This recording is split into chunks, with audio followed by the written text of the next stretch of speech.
আমরা নববর্ষ, এদ ইংরেজি নববর্ষ এখন শুরু হয়ে গেছে। তাই তো রে, আরে বারে 25 সালের 1 তারিখ রে। আমরা তাহাজ্জুদের নামাজ দিয়ে এই নতুন বর্ষকে বরণ করে নিব। অতীতের যে বর্ষ চলে গেল 24 সাল, আমরা তওবা করব। আল্লাহ, যা করার দরকার ছিল তা হয়নি, কিন্তু মহান একটা নিয়ামত পাচ্ছি, হাসিনা পলাছে, আমরা স্বাধীন হচ্ছি। তোর এখন কথা ঠিক না? এটা হলো 24 সালের আল্লাহর নিয়ামত। 25 সালে আমরা আর একটা নিয়ামত চাই। হাসিনা ফ্যাসিস্ট পলাই গেছে, আল্লাহর কোরআনের বাংলাদেশ যেন হয়। তাহাজ্জুদের নামাজ পড়ব, আর আজকে ফজরের নামাজ জামাতে আদায় করব ইনশাআল্লাহ। কারা কারা ফজর নামাজ পড়বেন না দেখে হাত তোলেন তো। না, যারা পড়বেন না, এই শোনেন, আজকে কিন্তু বছরের শুরু ভাই রে। আজকে যদি খালি ফজরটা পড়বার পারেন, আল্লাহ সারা বছরের জন্য আল্লাহ আপনাকে নামাজের মধ্যে নাম লিখে নেবে। সুবহানাল্লাহ বলেন। আমরা নতুন বর্ষ এইভাবে পালন করব, কোনো গান না, বাজনা না, ঢোক ঢাক না। কথাটা বুঝলেন না? আমরা মুসলমানের বাচ্চা, মুসলমানের সন্তান, আল্লাহর শুকরিয়া আদায় করে আমরা নতুন বর্ষকে উদযাপন করতে চাই। আল্লাহ যেন তৌফিক দেয়। জোরে কন আমিন। আল্লাহ ধরে না, ধরলে সারে, যেটা বাংলাদেশে আমরা বুঝবার পারছি, দেখবারও পাইছি। জোরে কন ঠিক কিনা? এখন বলেন তো ক্ষমতার মালিককে? বলা লাগবে রে। বিএনপি ক্ষমতার মালিক না, আওয়ামী লীগ ক্ষমতার মালিক না, ক্ষমতার মালিক হচ্ছে আল্লাহ। অনেক লোক বলে আমার দল এখন ক্ষমতাতে আছে, এখন ইউনূস ক্ষমতাতে আছে। ইউনূস ক্ষমতাতে আছে? আল্লাহ কাউকে ক্ষমতা দিয়ে পরীক্ষা করে, দেখি তুই ক্ষমতার চেয়ার পায় কি হোস, ফেরাউন হোস না মুসা হোস, এটা একটু আল্লাহ পরীক্ষা করে। ধরে কোন কথা ঠিক কিনা? কেউ ক্ষমতার চেয়ার পায় মুসা হয়, ক্ষমতার মালিক আল্লাহ বিশ্বাস করে, আল্লাহর হুকুম অনুযায়ী কাম করে। আর কেউ ক্ষমতার মালিক চেয়ারে বসে ফেরাউন হয়, আল্লাহ আছে এটা মনেই রাখে না। আল্লাযী খালাকাল মাউতা ওয়াল হায়াতা লিয়াবলুয়াকুম আইয়ুকুম আহসানু আমালান ওয়া হুয়াল আজিজুল গফুর। আজকে তো আমি দেখলাম শাহ আলম বিএমপি ভাই না, বিএমপি হয়ে তকবির দিল না? শাহ আলম তকবির দেয়নি? খালি একটা দলই তকবির দেয় না, জয় বাংলা কয়ে শুরু করে। তোর এখন ঠিক কিনা? এখন জামাত, বিএমপি সব দলই তকবির দেয়। আপনারা কি এটি তকবিরের দল নাই? কোরআন শরীফ তেলাওয়াত শুনলে কি করা লাগে? কর না কেন? আল্লাহ কোরআনে বললেন, ইন্নামাল মুমিনুনা আল্লাযীনা ইযা যুকিরাল্লাহু ওয়াজিলাত কুলুবুহুম ওয়া ইযা তুলিয়াত আলাইহিম আয়াতুহু জাদাতুহুম ঈমানাও ওয়া আলা রাব্বিহিম ইয়াতাওয়াক্কালুন। এইবার ঠিক আছে। শোনেন, আপনি যদি সারা জীবন সুবহানাল্লাহ আলহামদুলিল্লাহ সুবহানাল্লাহ আলহামদুলিল্লাহ সুবহানাল্লাহ আলহামদুলিল্লাহ, শয়তান আপনার কাছেই বসে থাকবে না, শয়তান যাবে না। আপনি যতই সুবহানাল্লাহ আলহামদুলিল্লাহ কন, শয়তান কাছেই বসে থাকবে। কিন্তু আল্লাহু আকবার যদি একবার কন, ওই এত জোরে দৌড় মারবি, আর পিছন দিকটা বাতাস বার হবে, বাতাস। আল্লাহর দল যারা করে তারাই আল্লাহু আকবার বলতে পারে, শয়তানের দল যারা করে তারা ভুলেও আল্লাহু আকবার বলতে পারে না। জোরে কোন কথা ঠিক কি না? আপনারা 54 বছরে দেখেননি কারা শয়তানের দল, কাদের মিছিলে আল্লাহু আকবার নাই? আপনারা দেখেননি ভাই? হ্যাঁ, আল্লাহ বলতেছেন মৃত্যু আর হায়াতকে আল্লাহ সৃষ্টি করেছেন লিয়াবলুয়াকুম, পরীক্ষা করার জন্য। জোরে কোন কি করার জন্য? পরীক্ষা করার জন্য তোমাদেরকে পরীক্ষা করা হবে। আর পরীক্ষার বিষয়টা হলো আইয়ুকুম আহসানু আমালা। পরীক্ষার সাবজেক্ট হলো সুন্দর আমল। সুন্দর আমলের পরীক্ষা আল্লাহ আমাদের করবেন। আপনারা বলেন তো, বর্তমান যে পরিবেশ বাংলাদেশে চলতেছে, এই পরিবেশে সুন্দর আমল করা যাচ্ছে? মনে করেন, বোঝানোর জন্য বলতেছি, একটা মুসলমান সন্তান জন্ম দিয়ে হিন্দুর বাড়িতে লালন পালন করবার দিছে, 10 বছর পরে মুসলমান তার সন্তানকে ফেরত নিছে। ওই সন্তান কি আল্লাহ কবে না ভগবান কবে? আবার হিন্দু জন্ম দিয়ে মুসলমানের বাড়িতে লালন পালন করতে দিছে, 10 বছর পরে হিন্দু তার সন্তানকে ফেরত নিছে। এই সন্তান কি ভগবান কবে না আল্লাহ কবে? তার মানে কি বুঝলেন? যে জন্ম দিলেই হিন্দু মুসলমান হয় না, হিন্দু মুসলমান হয় পরিবেশের কারণে। জোরে গান কথা ঠিক কি না? বর্তমানে যেই পরিবেশ বাংলাদেশে চলতেছে, এটা কোন পরিবেশ? ছোট্ট বাচ্চা দোয়া দরুদ দিয়ে কান্না ভালো হয় না, মোবাইল দিলে কান্না থামে। জোরে কোন কথা ঠিক কি না? আর আমাদের যুবক ছেলেগুলো 4G 5G মোবাইল দিয়ে সারাদিন রাত 12টার পরে এর কথা শুরু হয়। ভাই হায় হায় হায় রে, চিন্তা করছেন? যেই পরিবেশে মাসুম বাচ্চারা মোবাইল ছাড়া ভাত খায় না, যেই পরিবেশের যুবকরা মোবাইল ছাড়া ঘুমায় না, এই পরিবেশে স্বয়ং জিবরাইল এসেও যদি ওয়াজ করে বাংলার জনগণকে ভালো করা যাবে না। ওয়াজের দিন শেষ, এখন আল্লাহর কোরআনের আইনের বাংলাদেশ। জোরে কোন কথা ঠিক কিনা? 13 বছর নবী মক্কাতে ওয়াজ করছে, কাম হয়নি। 13 বছর নবীর ওয়াজ দিয়ে কাম হয়নি। জি কার জগৎ ঘুম আসতেছে?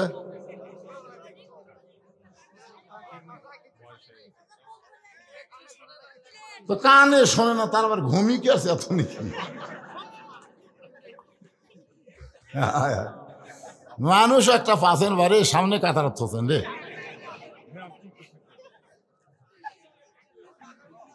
এবার চাষা কানে কম শোনেন, মাফলাটা খোলেন তো। আবার কানেও শোনেন, আবার চাপিয়া তো কান কম। কি শুনতেছেন, কি বুঝতেছেন? মাথা গেল রে আল্লাহ।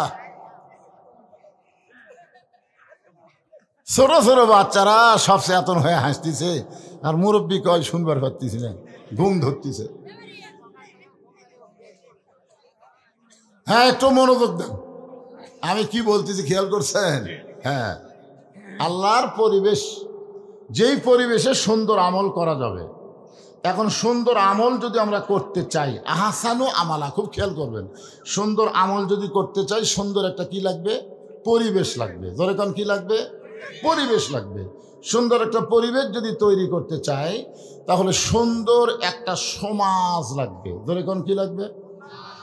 সুন্দর একটা সমাজ যদি আমরা তৈরি করতে চাই, তাহলে সুন্দর একটা রাষ্ট্র লাগবে। জোরে কোন কি লাগবে? সুন্দর একটা রাষ্ট্র যদি আমরা তৈরি করতে চাই, তাহলে সুন্দর একটা সংবিধান, আল্লাহর কোরআন লাগবে। জোরে কোন ঠিক কিনা?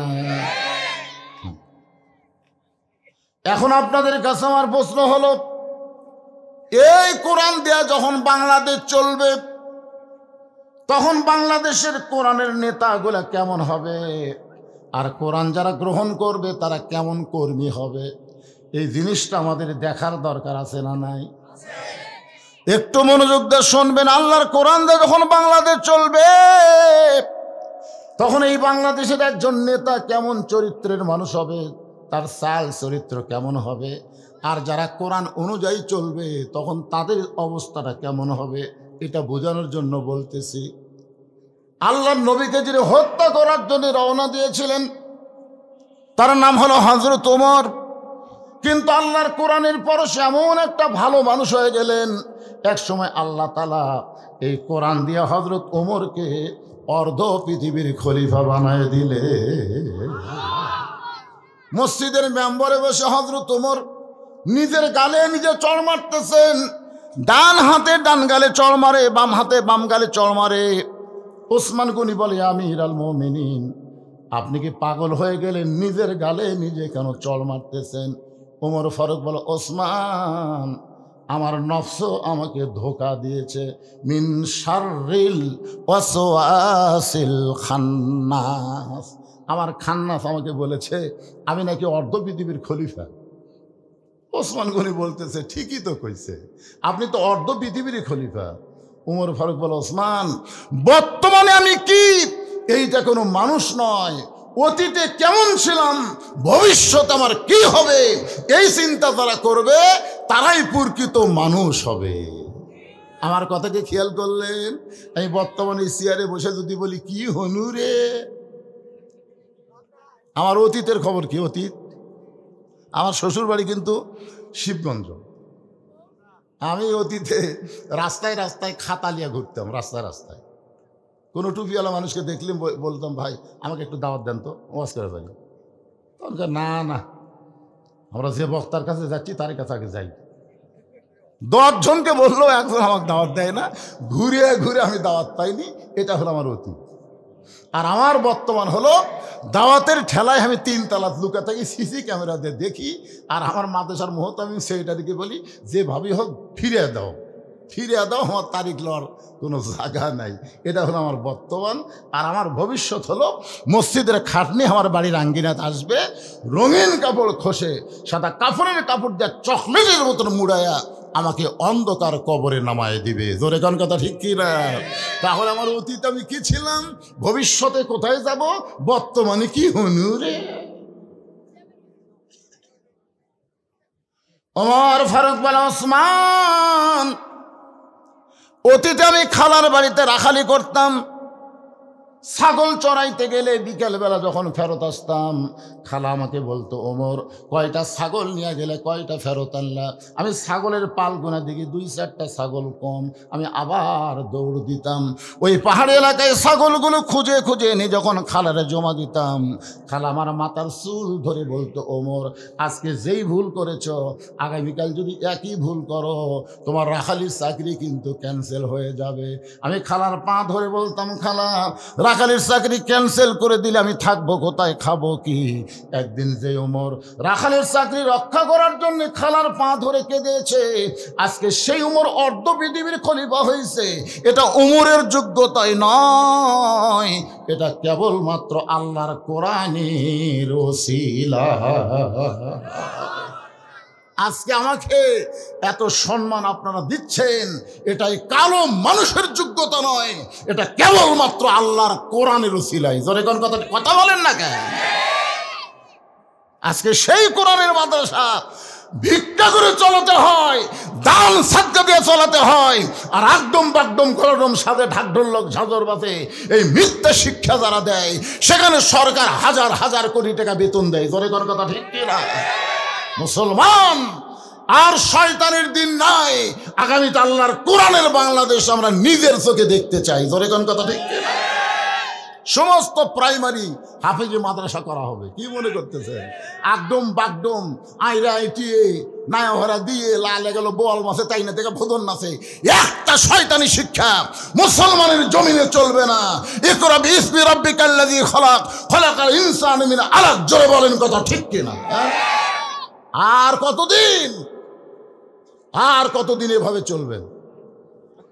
এখন আগামীতে আমাদের শুভ দিন আসতেছে।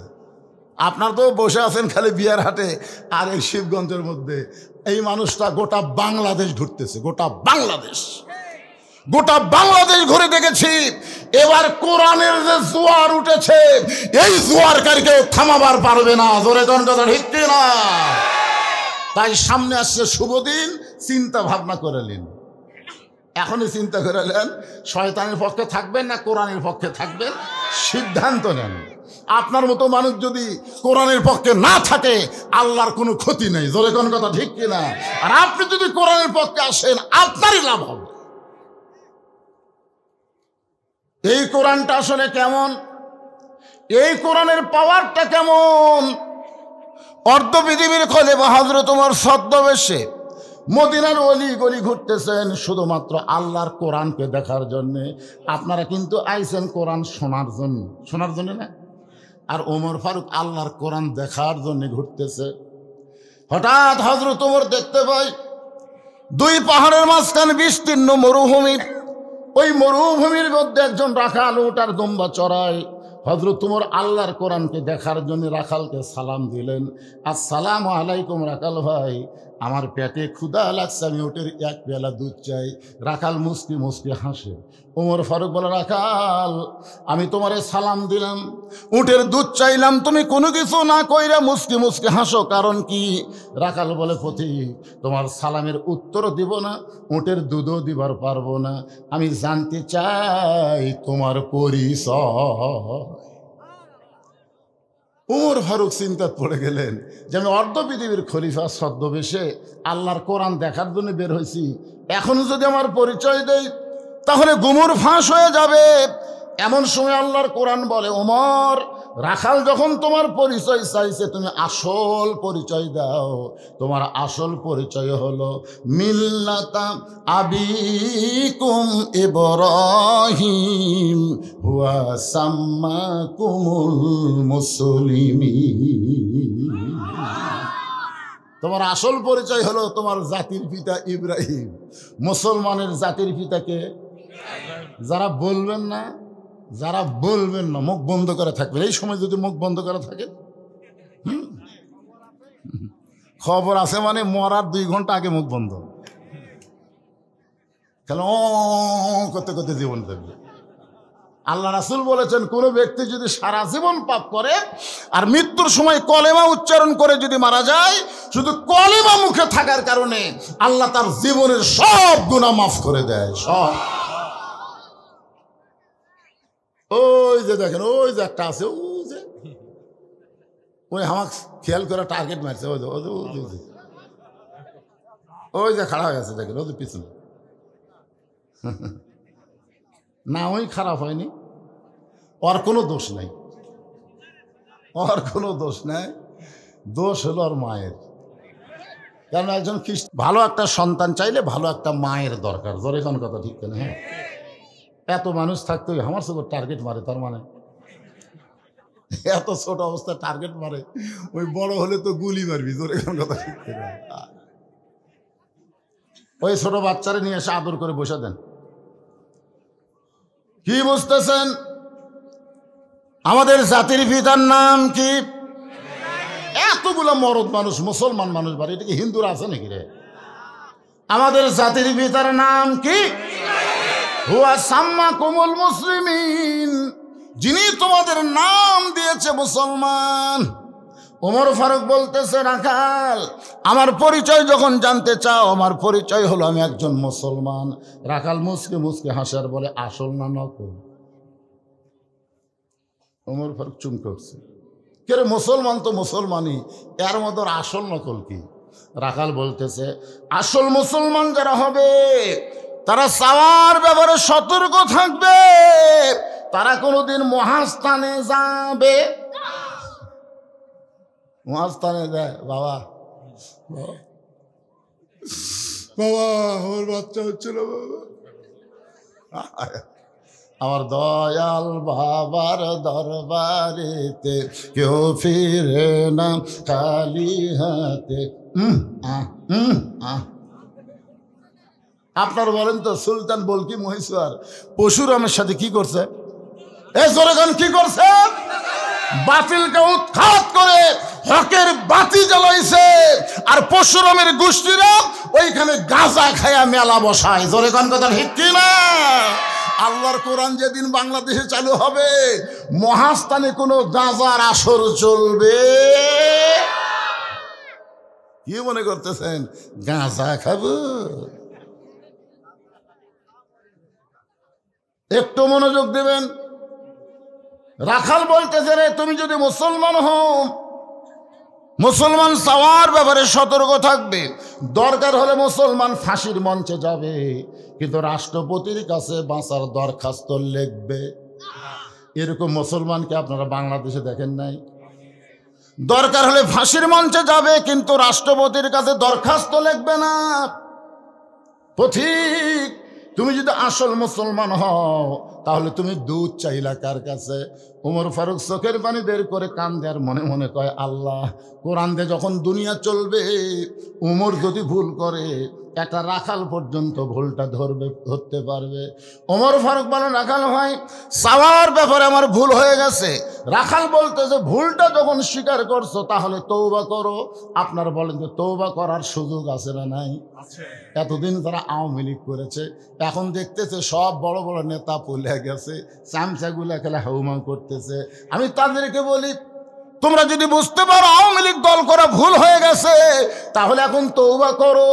তওবা করে ভালো একটা দলে ভর্তি হওয়ার সুযোগ আছে না নাই? আছে না নাই?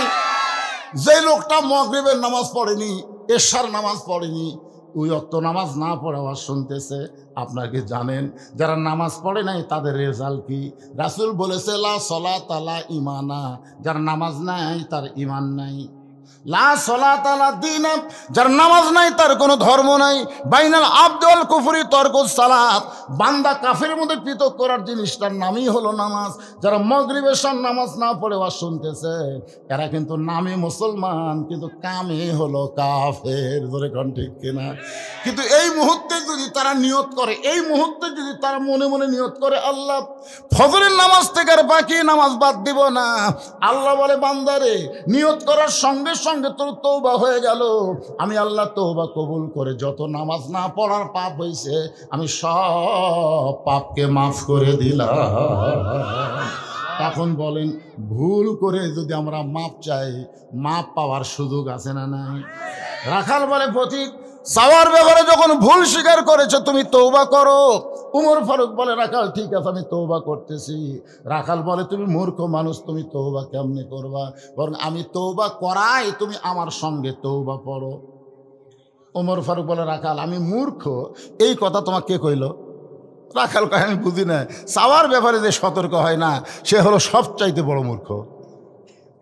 ডক্টর কামাল যতই সংবিধান লেখুক, 18 সালে সিলেটের শাহজালাল মাজারে আর জ্ঞাতি গোষ্ঠী নিয়ে গেছিল, আপনারা জানেন, শিক্ষিত মানুষ জানবে। বাবার দরবারে যে বলছে, বাবা এবার আমরা ভোটর দাঁড়াচ্ছি। ভোটর দাঁড়াচ্ছ কার কাছে? আল্লাহ কোরআনে বলেছে, ইয়া আইয়ুহাল্লাযীনা আমানুস্তাঈনু বিস-সাবরি ওয়াস-সালাহ ইন্নাল্লাহা মা'আস-সাবিরিন। চাওয়া লাগবে কার কাছে? কিসের মাধ্যমে? নামাজের মাধ্যমে, ধৈর্যের মাধ্যমে আল্লাহর কাছে সাহায্য চাইতে হবে। আল্লাহ বাদ দিয়ে যখন মাজারে যায়, সে যত বড়ই ডক্টর কামাল হোক, সে হলো সবচাইতে বড় মূর্খ। রাখাল বলে, চাওয়ার ব্যাপারে তুমি সতর্ক না, তুমি হলো মূর্খ। আমি তওবা পড়াই, তুমি আমার সঙ্গে তওবা পড়ো। এবার রাখাল হযরত উমরকে তওবা পড়াচ্ছেন। যারা মাগরিব এশার নামাজ পড়েন নাই, এশার নামাজ যারা পড়েছেন ঠিক মতো, আমরা হয়তো পড়তে পারি নাই, তওবা করলে কোনো অসুবিধা। তাহলে সবাই আমার সঙ্গে তওবা পড়ুন, আস্তাগফিরুল্লাহ। সকলে পড়ে, যুবকেরা সবাই পড়ো, আস্তাগফিরুল্লাহ রব্বি মিন কুল্লি জামবি ওয়া তুবু ইলাইহি। উমর ফারুক তওবা করার পরে বলতেছে, ও রাখাল ভাই, আল্লাহর রাস্তে উটের এক পেয়ালা দুধ দাও। সঙ্গে সঙ্গে রাখাল মুচকি মুচকি হাসে। উমর ফারুক বলে, রাখাল হাসার কারণ কি?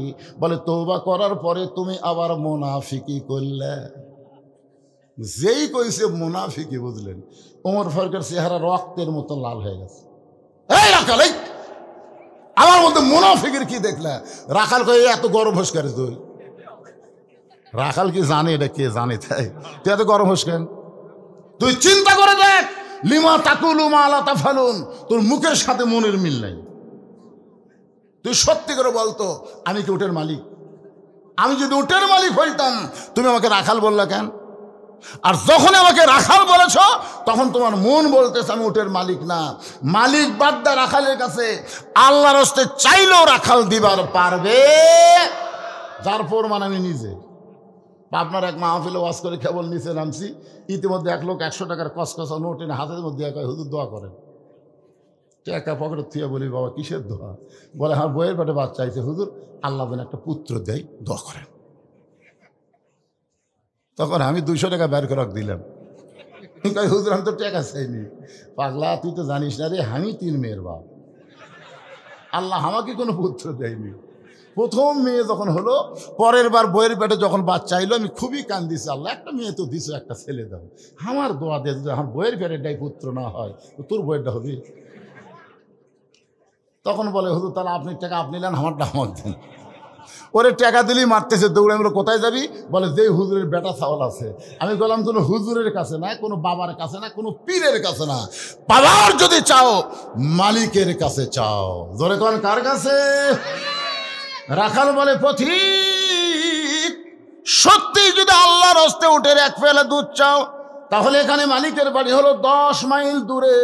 ওই 10 মাইল দূরে মালিকের বাড়ি গিয়ে বলো, মালিক তোমার রাখাল উঁট আর দুম্বা চড়ায়, তুমি মালিক যদি হুকুম দাও তাহলে রাখাল আল্লাহর হস্তে উঠের এক পেয়ালা দুধ দিবে। ওমর ফারুক বলে, রাখাল ভাই অত দূর মালিকের বাড়ি যাওয়ার দরকার আবার নাই, বরং তোমাকে 2টা টাকা দিলাম, এই 2টা টাকার বিনিময়ে তুমি উঠের এক পেয়ালা দুধ দাও।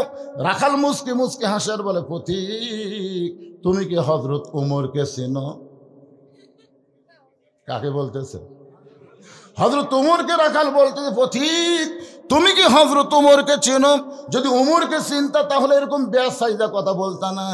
ওমরের গুপ্ত বাহিনী যদি দূর থেকে দেখবার পায় তুমি আমারে 2 টাকা ঘুষ দিছ, আর মালিক বাদ দা তোমাকে উঠে এক পেয়ালা দুধ দিলাম, তাহলে তোমাকেও ধরবে আমাকেও ধরবে।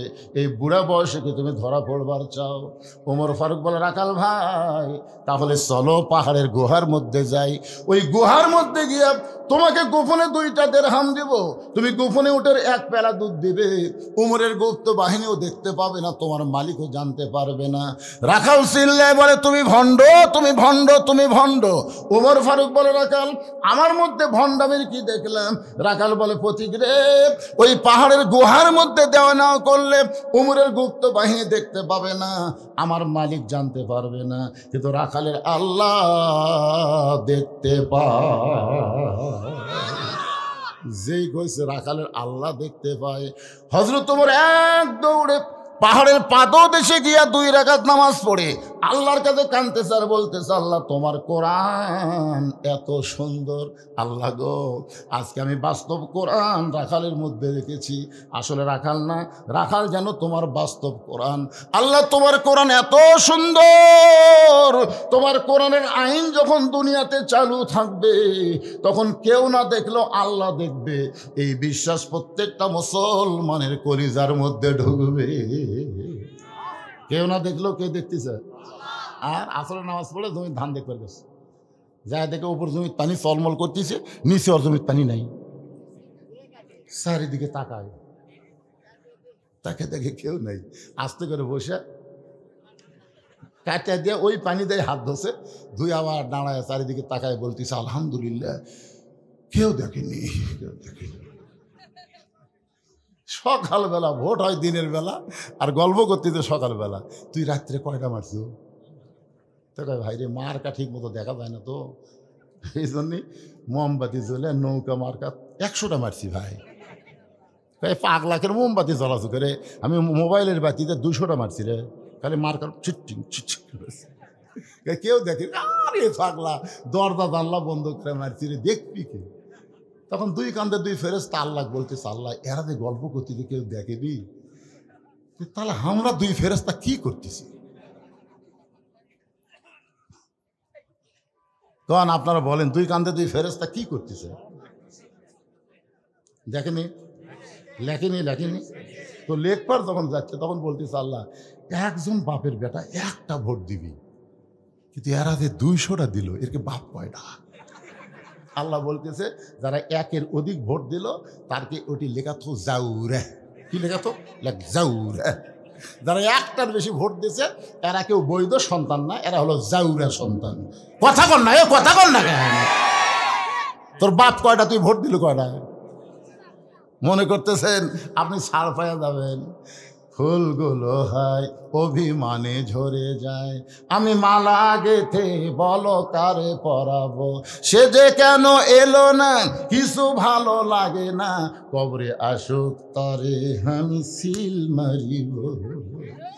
জাগা মতো সিল হবে কি হবে না কথা বলেন?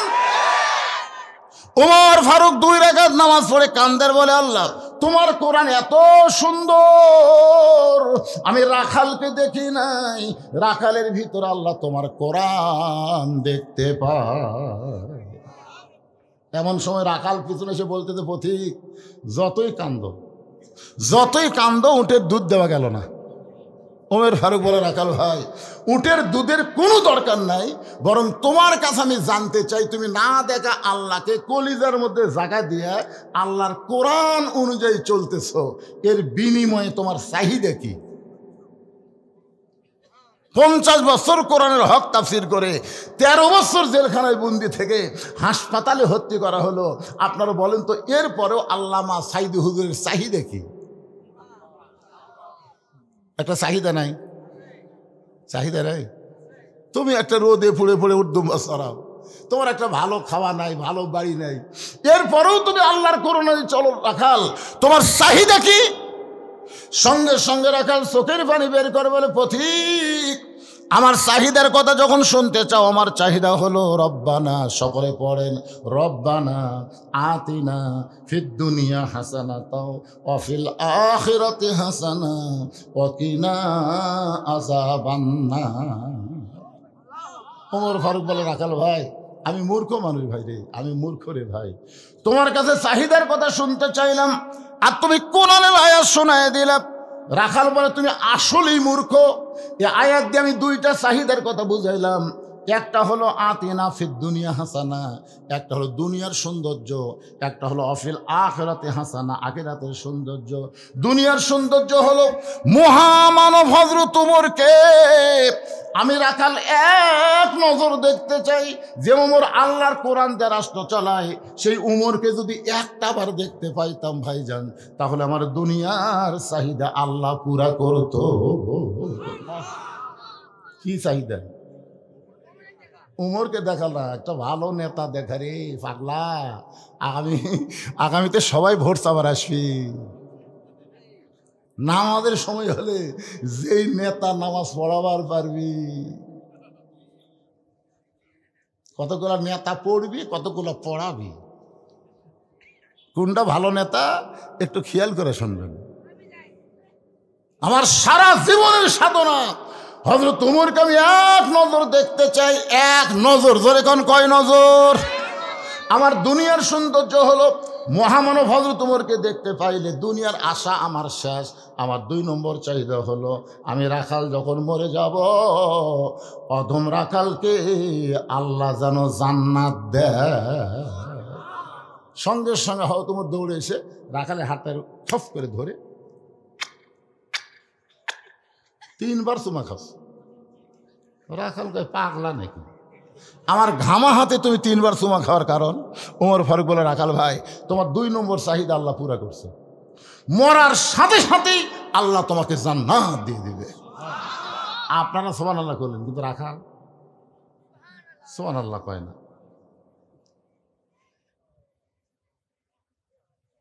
আচ্ছা, এটা কিছু না, এটা কিছু না, এটা মনে করছেন কোনো ফতুয়া, কোনো ফতুয়াও নয়, কোনো নিষেধ নেই। আগেকার দিনের কাগজ দিলে মনে হচ্ছিল। হ্যাঁ, আপনাকে শিবগঞ্জের মধ্যে খামটা নাই, খামটা, ওই খামটা দেয়। আরে শিবগঞ্জই তো, কি চোখ আর কি চোখ, উপজেলা শিবগঞ্জ না। আগে ওয়াজ করবার গেলে চারিদিকে আগে তাকে ওয়াজ করা রাখতো।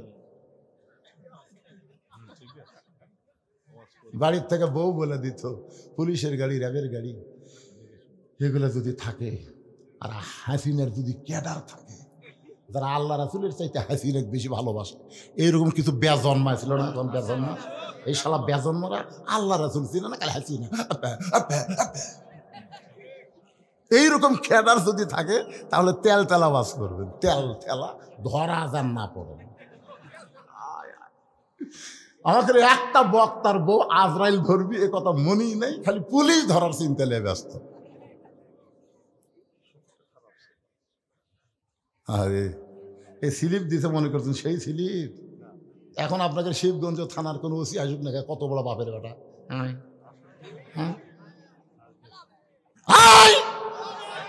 বজুসের মাহফিল কোন নেতাই আগে আমাকে হাতত বল আসলে কিন্তু প্রয়োগ করিনি, এখন বল খালি সাইজ মতো মারবো। তোর এখন কথা ঠিক না? আমরা কি কাউয়া কাদের মতন মাজা ভাঙ্গা মনে করছে? শালা দুইজন ঠেলে ধরে তুলে দেয় আর মাইক পাইকে খেলা হবে খেলা হবে। এরা খেলবার গেলে মাজার বল থাকা লাগবে রে পাগলা। আল্লাহর বান্দার একটু মনোযোগ দিয়ে শুনবেন। ওমর ফারুক বলে, রাখাল তোমার 2 নম্বর চাহিদা আল্লাহ পুরা করছে, মরার সঙ্গে সঙ্গে আল্লাহ তোমাকে জান্নাত দিবে। আপনারা সুবহানাল্লাহ কন, কিন্তু রাখাল সুবহানাল্লাহ কয় না।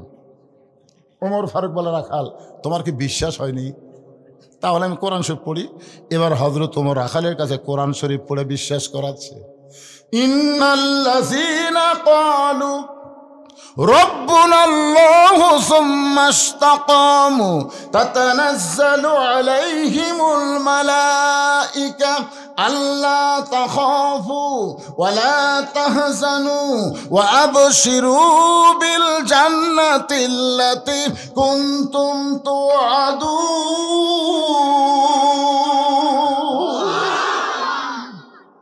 রাখাল এখন বিশ্বাস হয় না? মরার সাথে সাথে আল্লাহ তোকে জান্নাত দেবে।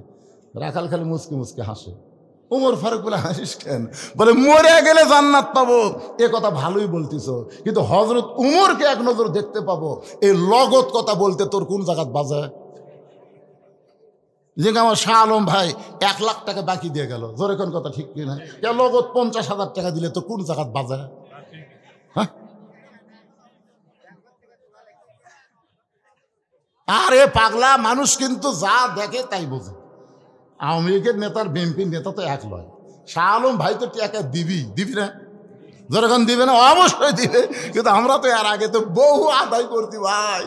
4 টন 3 টন 2 টন মারহাবা দৌয়া, পরের বছর আবার গেছি, খবর কি দেয়নি। কি বাকির উপর দোয়া করে কেন রে? একটা টাকাও দেয়নি রে।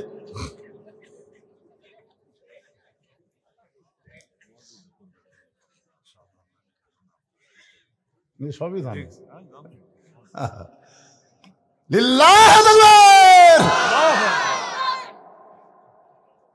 বাকি মরে গেলে জান্নাত পাবে কথা সহজেই বলতেছ, কিন্তু হযরত ওমরকে এক নজর দেখতে পাবো এই নগদ কথা বলতে তোমার কোন জায়গায় বাজে? ওমর ফারুকের চোখ দিয়ে দর দর করে পানি পড়তেছে।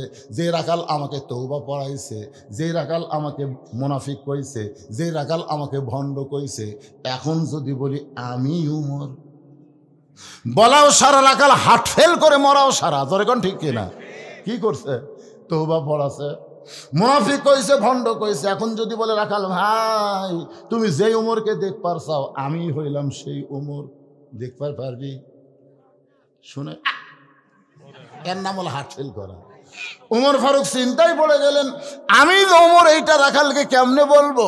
এমন সময় আল্লাহর কোরআন বলতেছে, উদউ ইলা সাবিলি রাব্বিকা বিল হিকমাহ।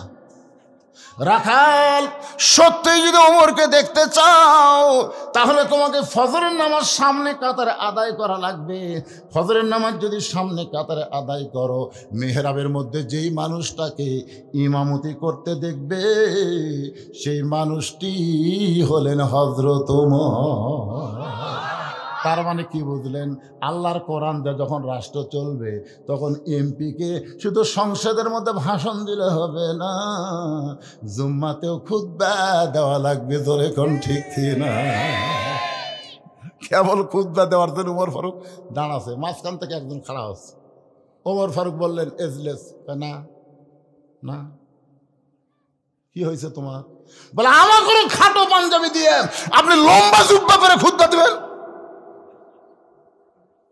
যতক্ষণ পর্যন্ত আপনার লম্বা জুব্বা কোথায় পেলেন এটা না বলবেন ততক্ষণ আপনার খুতবা আমরা শুনবো না। বাংলাদেশের মতন ৯৬টা দেশের খলিফা তখন হযরত ওমর, এ পুচকে একটা দেশের প্রধানমন্ত্রী না। অর্ধ পৃথিবীর খলিফার জুব্বা লম্বা, খুতবা বন্ধ করে দিচ্ছে। ওমর মুচকে মুচকে হাসতেছে আর বলতেছে, আল্লাহ আল্লাহ, যতদিন পর্যন্ত মুসল্লি লোকমা দিবে ততদিন পর্যন্ত নেতারা খারাপ হওয়ার কোনো সুযোগ পাবি না। ধরে কোন কথা ঠিক কিনা?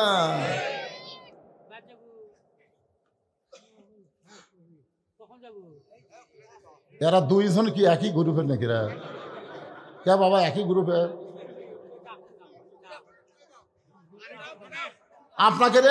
আপনাকে যে বয়স, আপনার পেনশন পাচ্ছেন বাজান, আপনার যদি নামাজ না পড়েন, রোজা না করেন, ওয়াজ না শোনেন, তারপরে জান্নাতে যাবেন জানেন?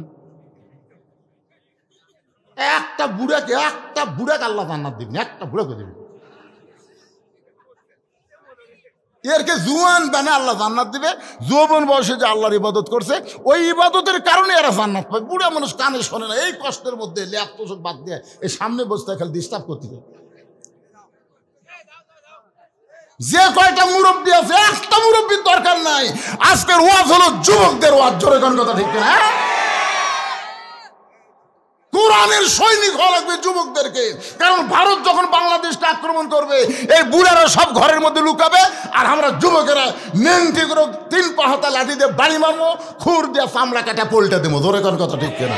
এরকম লাঠি দিয়ে বাড়ি মারা ফালামো, খুর দিয়ে কাটবো, পোল্টে দেবো। সুন্নতে খাতনা হবি, ভগবান বাদ দিবি, আল্লাহ আল্লাহ জিকির করবি। ধরে কোন কথা ঠিক না? সেই যুবকদের নিয়ে আমি ওয়াজ করতেছি। এ বুড়া থোড়া ভাঙা চোরের কোনো দরকার আছে?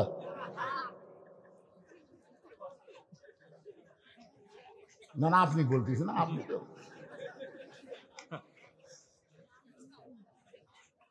লিল্লাহে তাকবীর। ওমর ফারুক রাখালকে বলে, রাখাল, সত্যি যদি ওমরকে দেখতে চাও তাহলে ফজরের নামাজ সামনে কাতার আদায় করো। সামনে কাতারে যদি নামাজ পড়া দেখতে পাবো, মেহরাবের মধ্যে যেই মানুষটা ইমামতি করতেছে ওই মানুষটি হলেন হযরত ওমর। রাখাল ছোট বাচ্চার মতন কান্দে। এতক্ষণ কিন্তু রাখাল কান্দে নাই, খালি হাসছে। এতক্ষণ রাখাল কি করছে? এবার কান্না শুরু করছে।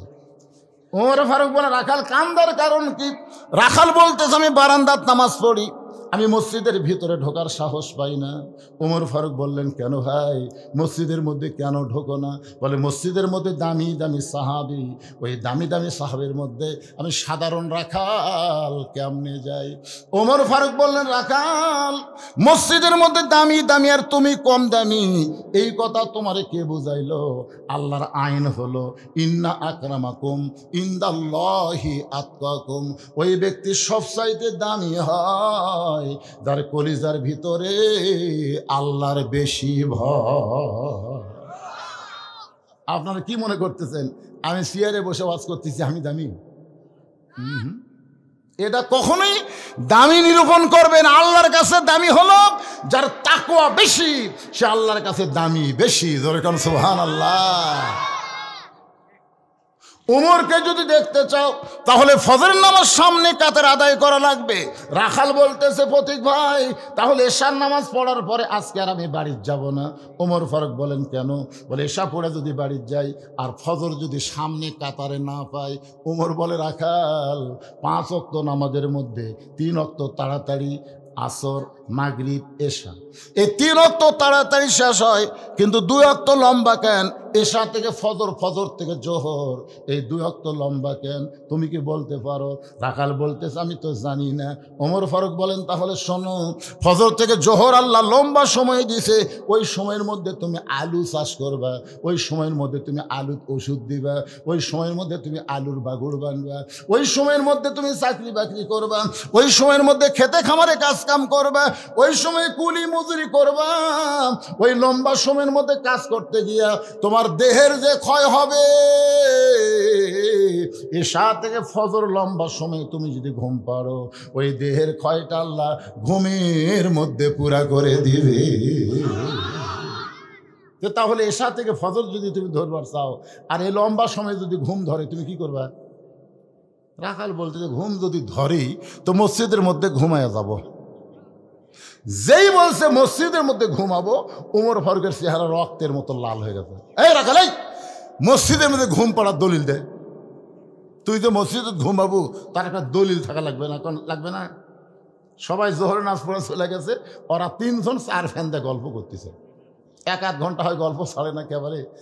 গত বছর তো আলুর ভালোই দাম আসলো রে, এবার আলু যত মানুষ লাগালো, এবার মনে হয় আলুর দাম হবে না।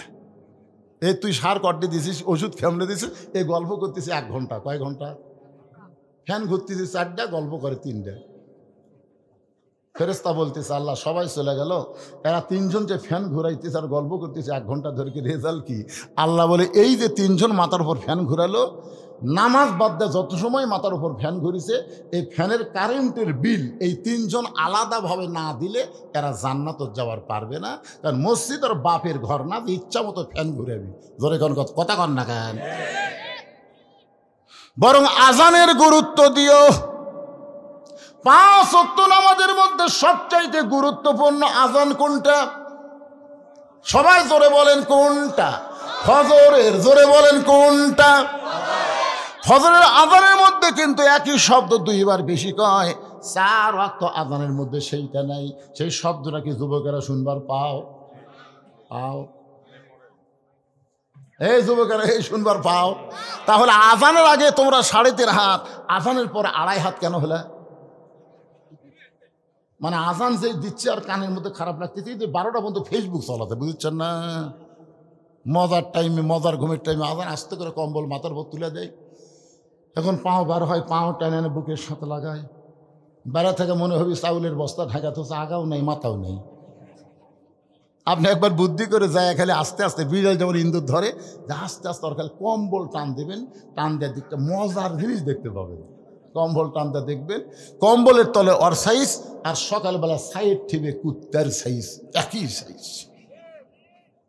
আমি এইবার বলবো, ফজর নামাজ বাদ দিয়ে ঘুম পাড়ে যারা, কুত্তার আমল করে তারা। বলতে পারবো বাবা? আমি মুরব্বী করে বলতেছি না, যুবক করে বলতেছি। গলা খাকারে দাও। ফজরের নামাজ বাদ দিয়ে ঘুম পাড়ে যারা, কুত্তার আমল করে তারা।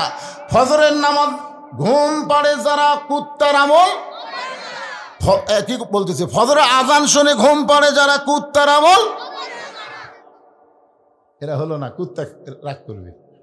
কারণ কুত্তারা করবে আমরা নামাজ পড়ি না, তাই বলে বেনামাজের সাথে খারাপ। একটু মনোযোগ দিয়ে শোনেন, আল্লাহ কোরআনে বলেছেন সুম্মা রাদাদনাহু আসফালা সাফিলিন। ফজরের নামাজ বাদ দিয়ে ঘুম পাড়ে যারা, কুত্তার চাইতে ও খারাপ তারা।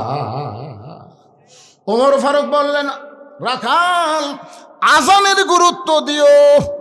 এতদিন রাখাল নামাজ পড়েছে বারান্দায়, কিন্তু ডান পা দিয়ে রাখাল মসজিদের মধ্যে ঢুকে সামনে কাতারে যাওয়ার চায়। প্রত্যেকটা সাহাবী নড়ে সরে রাখালকে সামনে কাতারে যাওয়ার রাস্তা করে দেয়। রাখাল চোখের পানি বের করে বলে, আল্লাহ, বারান্দার থেকে কি ভাবলাম, আজকে ভিতরে ঢুকে কি দেখলাম।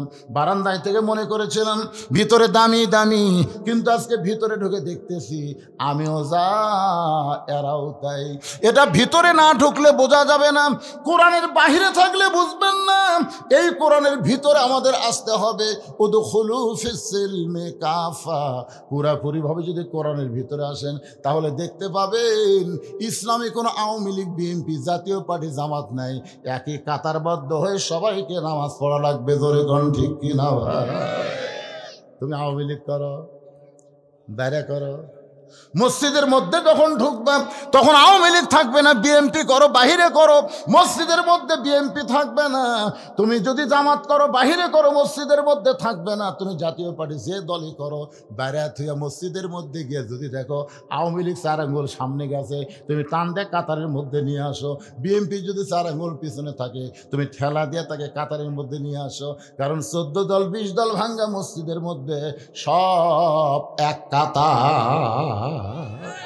সামনে কাতারে এসপি খাড়া হয়ে আছে, একটা মুসল্লি ছাড়া কাতার পুরা হচ্ছে না। এসপি কই কেরে, একটা মুসল্লি নাই। তাকে দেখে চৌকিদার দরজার খাড়া হয়ে আছে। এসপি ডাকতেছে, আয়। চৌকিদার বলে, না স্যার, আপনি এসপি, আমি চৌকিদার। এসপি কয়, পাগলা, ওটা বাইরের কথা। তুই চৌকিদার, আমি এসপি, ওটা হলো বাহিরের কথা রে, ভিতরের কথা। আয়, আমরা 2 ভাই, আয়। এমন জোরে ডাক দিয়েছে, চৌকিদার ভিতরে আসে আর সামনে আসে না। এসপি কাতার 4,000 হাত ধরে, কে তুই আমার কথা শুনিস না? কাতার একটু পিছনে খাড়া হতো। আরে পাগলা, আমার গোড়ালির সাথে গোড়ালি মিল কর রে। স্যার, আমারটা ফাটা, আপনারটা তেল। এই ফাটা তেলতলা, কিসের ফাটা তেলতলা? আমরা 2 ভাই, গোড়ালির সঙ্গে গোড়ালি মিল না করে কাতার কোনোদিন সোজা করা যাবে না। জোরে কোন কথা ঠিক কি না? রাখাল একেবারে যাইতে যাইতে সামনে কাতারে মেহরাব বরাবর রাখাল ফজরের 2 রাকাত সুন্নত নামাজ আদায় করেছে। মেহরাব বরাবর যে প্রথম কাতার, ওই কাতারে ফজরের 2 রাকাত সুন্নত নামাজ পড়ে রাখাল চুপটি করে বসে আছে। এমন সময় একজন সাহাবী মসজিদের মধ্যে ঢুইকা দেখে জায়গা দখল। এক সাহাবী ঢুকে চিন্তা করে কে আমার জায়গাতে কে বসে আছে? এই সাহাবীর নাম হলো ওসমান গনি। ধরে বলেন নাম কি? আল্লাহ রাসূল বলেছেন, আমি যখন ইমামতি করব, আমি বরাবর যিনি দাঁড়াবে তার নাম হলো আবু বকর। আমার আবু বকর যখন ইমাম হবে, আবু বকর বরাবর যে দাঁড়াবে তার নাম ওমর। আমার উমর যখন ইমাম হবে, উমর বরাবর যে দাঁড়াবে তার নাম হলো ওসমান। ওসমান যখন ইমাম হবে, ওসমান বরাবর পেছনে দাঁড়াবে তার নাম হলো আলী। আমার আলী যখন ইমাম হবে, আলী বরাবর বলার পরে রাসূল নাম বলেন না। সাহাবীরা বলে ইয়া রাসূলুল্লাহ, হযরত আলী যখন ইমাম হবে, আলী বরাবর পিছনে কে দাঁড়াবে? রাসূল বললেন, মা ইয়ান্তিকু আনিল হাওয়া ইন হুয়া ইল্লা ওয়াহয়ুন ইউহা। আমি নবী বলতে পারি না, আল্লাহ যতক্ষণ আমাকে না বলায় এই আলী পর্যন্তই হলো খোলাফায়ে রাশিদিন। কে রে তোরকে দুইজন কি ধরলো রে? এরা সিজার করা নাকি রে? এবারে যে ঘুম আসো যাও। কি চকচকা দাঁত বের করে আছে। বুড়ার আবার দাঁত পড়ছে। বেশি দুষ্টামি করলে দাঁত কিন্তু উঠবি না, উনকে বুড়াই থাকা লাগবে না। দোয়া করে দেবো তাড়াতাড়ি দাঁত ওঠে। সুবহানাল্লাহ, জোরে করে সুবহানাল্লাহ। এত ছোট বাচ্চারা সামনে হাসতেছে পারে, চোখের মধ্যে ঘুম নাই, রাত প্রায় 11:30 বাজে গেছে। একটু মনোযোগ দিয়ে শুনতে হবে। ওসমান গনি দেখে আমার জায়গায় কে বসে আছে? নবীর যত সাহাবী সবচাইতে নরম সাহাবীর নাম ওসমান গনি। আস্তে আস্তে রাখালের কাছে এসে দেখে সামান্য একটা ফাঁক আছে, ওই ফাঁকের মধ্যে ফজরের 2 রাকাত সুন্নত নামাজ আদায় করলেন। আদায় করার পরে কিতাবের মধ্যে আছে ওসমান গনি রাখালের দিকে 3 বার তাকাইছে। ধরে কোন কয়বার? 3 বার। তাকানোর কারণ হলো কোনো দিনও দেখেনি, আজকে প্রথম। একটা লোক সামনে কাতারে প্রথম দেখলে একবার যেই তাকাতে, 2 বার তাকাতে, 3 বার সেই ওসমান গনি তাকাইছে। এই মিয়া, বারবার তুই কি দেখিস মিয়া? মানে শোনেন, মূর্খ মানুষের দিকে যদি বারবার তাকান, মূর্খ মানুষ রাগ করবি না? একটা ভ্যান আলার দিকে খেলে আপনি 2 বার তাকান, দেখেন কি গরম হয়ে যায়। আমি একবার তাকাইছিলাম না, আমার গাড়ির সাথে এখানে বাইজে দিবি ভাব। মানে ওরা কিন্তু অটো ভ্যানের ব্রেক দুর্বল, আর ওরা কোনো সময় রাস্তার থেকে নামবি না, দরকার আমরা গাড়ি নামান লাগবে, ওরা নামবি না। আমি খালি একটু তাকাচ্ছি, হুজুর গাড়ির চড়ে বেড়ান তো, খালি টিয়ারিং ঘুরান আর যায় আমাকে রে। ওরে বাবা রে, মূর্খ মানুষের দিকে তাকালে গরম হয়। রাখাল 3 বার তাকানোর কারণে এই মিয়া বারবার আমার দিকে কি দেখো মিয়া? সঙ্গে সঙ্গে ওসমান গনি নরম মানুষ কাঁপতে কাঁপতে দাঁড়ায় গেছে। ওসমান গনি বলে, ভাইজান আমি তো কিছুই বলিনি ভাই, খালি বারবার 3 বার তাকাইছি, তুমি এত গরম হইলা, তোমার পরিচয়? বলে, আমার পরিচয় হলো আমি একজন রাখাল। আমি একজন রাখাল। যেই বলেছে আমি একজন রাখাল, সঙ্গে সঙ্গে ওসমান গনি মুচকি মুচকি হাসতেছে। মুচকি মুচকি হাসার কারণ হলো রাখাল যারা হবে তাদের ভাষা নরম হলে চলবে না, রাখালের ভাষা গরম হওয়া লাগবে। বাবা গরু, বাবা গরু, ওদিকে যাস না বাবা, আবাদ আছে। এভাবে বাবা বাবা করলে গরু কথা শুনবে। আর যদি বলে এই গরু, আরে এক ধাপ যদি সামনে বাড়ে, এই মানুষের চাইতে গরু কিন্তু বেশি শোনে। এখন আপনারা বলেন, রাখালি করবার গেলে মাঝে মধ্যে ভাষা গরম হওয়ার দরকার আছে না নাই? আল্লাহ রাসূল বলেছেন, প্রত্যেকটা অভিভাবককে আল্লাহ রাখালের দায়িত্ব দিয়ে দুনিয়াতে প্রেরণ করেছে। এখন হয়তো আপনারা চিন্তা করবেন, হুজুর আমার তো গরু ছাগল কিছুই নাই, আমি কার রাখালি করব? আপনি চোখ বন্ধ করে দেখেন, আছে, একটু চোখ বন্ধ করে দেখেন, আপনার বাড়িতে 42 বছরের একটা গাভী আছে, আপনার বাড়িতে 22 বছরের একটা আড়ে আছে, আপনার বাড়িতে 15 বছরের একটা বকনা আছে, 42 বছরের গাভী হলো আপনার বউ। আপনি সামনে কাতারে নামাজ পড়েন, নামাজ পড়ার পরে আপনি যখন জোহরের নামাজ পড়ে বাড়িতে আসলেন, বাড়িতে আসার পরে আপনার বউ আপনার সামনে খাবার দিচ্ছে, 3-4 তরকারি পাক করে আপনার সামনে খাবার দিচ্ছে, আপনি দোয়া পড়তেছেন, আল্লাহুম্মা বারিক লানা ফিমা রাযাকতানা ওয়া কিনা আযাবান নার। আল্লাহ কয়, যতই দোয়া পড়া খাতি জাহান্নামত যাবি। কি করা লাগবে? গো তুমি যে আমার সামনে খাবার দিলে, তুমি যোহর নামাজ পড়ছা? বউ যদি কয় আমি এখনো গোসলই করিনি, তখন আপনার কি রাখালি করা লাগবে? যা গোসল কর, নামাজ পড়, তারপরে আমাকে খাবার দে। তুই বেনামাজি হয়ে পাক করে আমারে খাবার দিবি, আমার নামাজের একটা নূর থাকবে না। আর গোসল কর, নামাজ পড়, তারপরে খাবার দে। তুই কি মনে করছিস রে? তুই নামাজ না পড়ে আমাকে খাবার দিবি আর আমি দোয়া দরুদ পড়ে খামো, সে মরদ আমি না, যা। বউ কই ওরে বাবা রে, ইনা রাতের মরদ রে। গোসল করে নামাজ পড়ে যখন স্বামীকে দেয়, স্বামী স্ত্রী দুইজন বসে দোয়া পড়তে তার খাচ্ছে। ফেরেশতাকে আল্লাহ খবর কি বলে, স্বামী স্ত্রী দুটাই জান্নাতি। সুবহানাল্লাহ। আপনি ফজর নামাজ পড়বার যাচ্ছেন, আপনি এত শীতের মধ্যে ফজর পড়বার যাচ্ছেন, আপনার আড়িয়া কি করতেছে 22 বছরে? আপনার রাখালি করা লাগবে না? কেরে আড়িয়া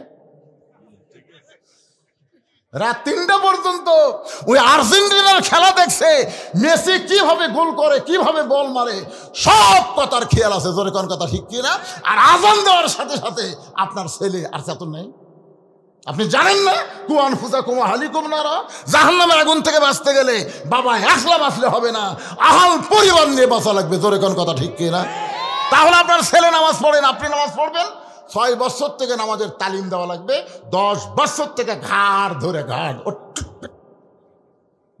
ধরে মসজিদে নিয়ে আসা লাগবে। এ রাখালি করার দরকার আছে না? কথা কন না কেন? আপনার 15 বছরের একটা বোকনা মানে একটা মেয়ে আছে, বড় আদরের মেয়ে। এই মেয়েটা কি করতেছে? আপনি বাবা হিসাবে রাখালি করার দরকার আছে না নাই? কথা কন আছে না নাই? হাইল পরে কিলকিল করে ঘরে গোটা উত্তর পাড়া দক্ষিণ পাড়ার ছেলেরা সব মিস কল মারে। এখন আপনি বাবা হিসাবে চিন্তা করেন তো, আপনার মেয়েকে আপনি পরিমণি করবেন না ফাতেমা বানাবেন? এ জোরে কন, যারা বিয়ে করেনি তারা কয় ফাতেমা। এ তুই বিয়ে করছো, তুই তো ফাতেমার কি বুঝিস তুই? না, যাদের মেয়ে আছে আপনারা বলেন ভাই মন খারাপ করেন না, যাদের মেয়ে 15, 16, 17 বছর আছে এখনো বিয়ে দেন নাই, আপনার এই মেয়েকে আপনি কি বানাবেন? পরিমণি বানাবেন না ফাতেমা বানাবেন? আল্লাহর নবী বলেছেন ফাতেমা তুই কখনো মনে করিস না তোর বাবা আল্লাহর নবী বলে আল্লাহ তোকে জান্নাত দিবে, এটা কখনোই মনে করিস না। মা, জান্নাতে যাইতে গেলে জান্নাতের আমল করে তোকে জান্নাতে যেতে হবে। ফাতেমা বলে বাবা কি আমল করলে আল্লাহ আমাকে জান্নাত দিবে? রাসূল বলে ফাতেমা মাত্র 4টা আমল করবি। 1 নম্বর হলো নামাজ, 2 নম্বর রমজান মাসের রোজা, 3 নম্বর সতীত্বের হেফাজত পর্দা করা, 4 নম্বর স্বামীর খেদমত করা। এই 4টি আমল যদি করতে পারিস ফাতেমা, আল্লাহ খুশি হয়ে 8টা জান্নাতের দরজা খুলে দিবে। যে কোনো দরজা দিয়ে তুই জান্নাতে যাবি। সেদিন থেকে ফাতেমা নবীর মেয়ে হিসাবে না, আমল করে জান্নাতে যাওয়ার জন্যে এমন আমল করলেন সাইয়্যিদাতুন নিসা আহলিল জান্নাহ ফাতেমাতুজ জোহরা। এই ডিগ্রি যখন আল্লাহ নবীর কাছে শুনাইলেন, নবী দৌড়ে এসে ফাতেমাকে বললেন ফাতেমা রে, আল্লাহ তোমাকে একটা ডিগ্রি দিয়েছে। ফাতেমা বলে বাবা কি ডিগ্রি দিল? বলে সাইয়্যিদাতুন নিসা আহলিল জান্নাহ, জান্নাতীদের নেত্রী বানাইছে। ফাতেমা বলতেছে বাবা নামাজের কারণে এই ডিগ্রি, রোজার কারণে এই ডিগ্রি, স্বামীর খেদমতের কারণে এই ডিগ্রি। নবী আমার ফাতেমার হাতে চুমা দিয়ে বলে মা এই ডিগ্রিটা আল্লাহ তোমাকে পর্দার কারণে দিয়েছে। ও মায়েরা যারা পর্দার অঞ্চলে বসে আছেন মা, একটু মনোযোগ দিয়ে শুনবেন। গভীর রাত্রে ফাতেমা স্বামীকে বুকের মধ্যে নিয়ে কাঁদতেছে আর বলে স্বামী গো, আপনি কি জানেন আজকে গভীর রাত্রে ফাতেমার মৃত্যু হবে? যেই বলেছে গভীর রাত্রে ফাতেমার মৃত্যু হবে, গাছের গোড়া কাটলে গাছটা যেমন ঠাস করে পড়ে যায়, হযরত আলী তেমনি পড়ে গেলেন ঘরের মাঝায়। মা ফাতেমার স্বামীর কপালে চুম্বন দেয়া বলে স্বামী গো এমন করে আপনি কাঁদবেন না, কারণ আসলে যাইতে হবে। এই দুনিয়া থাকার জায়গা না, এই দুনিয়াতে আমরা কেউ থাকতে পারবো না। যত বাড়ি করেন, যত বিল্ডিং করেন, যত কিছুই করেন, আমাদের সবাইকে কিন্তু যাইতে হবে। এই জন্য আমি যখন বলবো আসলে, আপনার বলবেন যাইতে হবে। বলতে পারবেন না? হয়ে যান আসলে যাইতে হবে। 3 তালা যে বানাচ্ছেন, 4 তালা ঘাড় কাজ করে দেখতেছি। কি দেখতেছেন? কয় 5 তলার ভিত দিছি হুজুর, 3 তলা হচ্ছে, রড বার করে থুছি, আর 2টা তলা হলি আমার আর কোনো টেনশন নেই। 2 কান্দের ফেরেশতা বলে, পাগলা, 5 তলা বকিস না রে, তোর বাড়ি হলো নিচতলা, 1 তলা না, নিচতলা। তাহলে আমরা যারা এখানে বসে আছি আমাদের বাড়ি কোথায়? এই নিচতলাকে আপনারা কি নামে ডাকেন? কিন্তু যেদিন ডাক পড়িবে কবর মাঝে যাইতে, জোগাড় কিছু করছো বন্ধু তার মাঝে বিছাইতে। ডানে কবর বামে কবর, ডানে কবর বামে কবর, নিচে কবর আছে যে, উপর দিকে চাইয়া দেখো বাঁশের ছাউনি দিছে কে। ওসমান গনি বলে, ভাইজান, ও বড় ভাইজান, আপনাকে কোনোদিন সামনে কাতারে দেখিনি ভাই, আজকে প্রথম দেখতেছি, এই কারণে 3 বার তাকাইছি। রাখাল বলতেছে, আমাকে দেখবে কেমনে? আমি বারান্দাত নামাজ পড়ি, আজকে সামনে কাতারে আইছি শুধুমাত্র দেখার জন্যে। আজকে দেখা হয়ে গেলে আর কোনোদিন আমি সামনে আসবো না।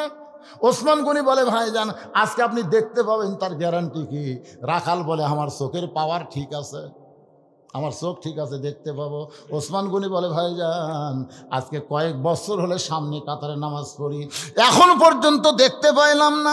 রাখাল বলে, মনে হয় তোমার চোখের দোষ আছে, সামনে কাতারে নামাজ পড়ো, কয়েক বছর দেখতে পাও না কেন? আজকে তুমি আমার হাত ধরো। ওসমান গনিকে একটা রাখাল বলতেছে, তুমি আমার হাত ধরো, আমি নিজেও দেখবো এবং তোমাকেও দেখায় দেব।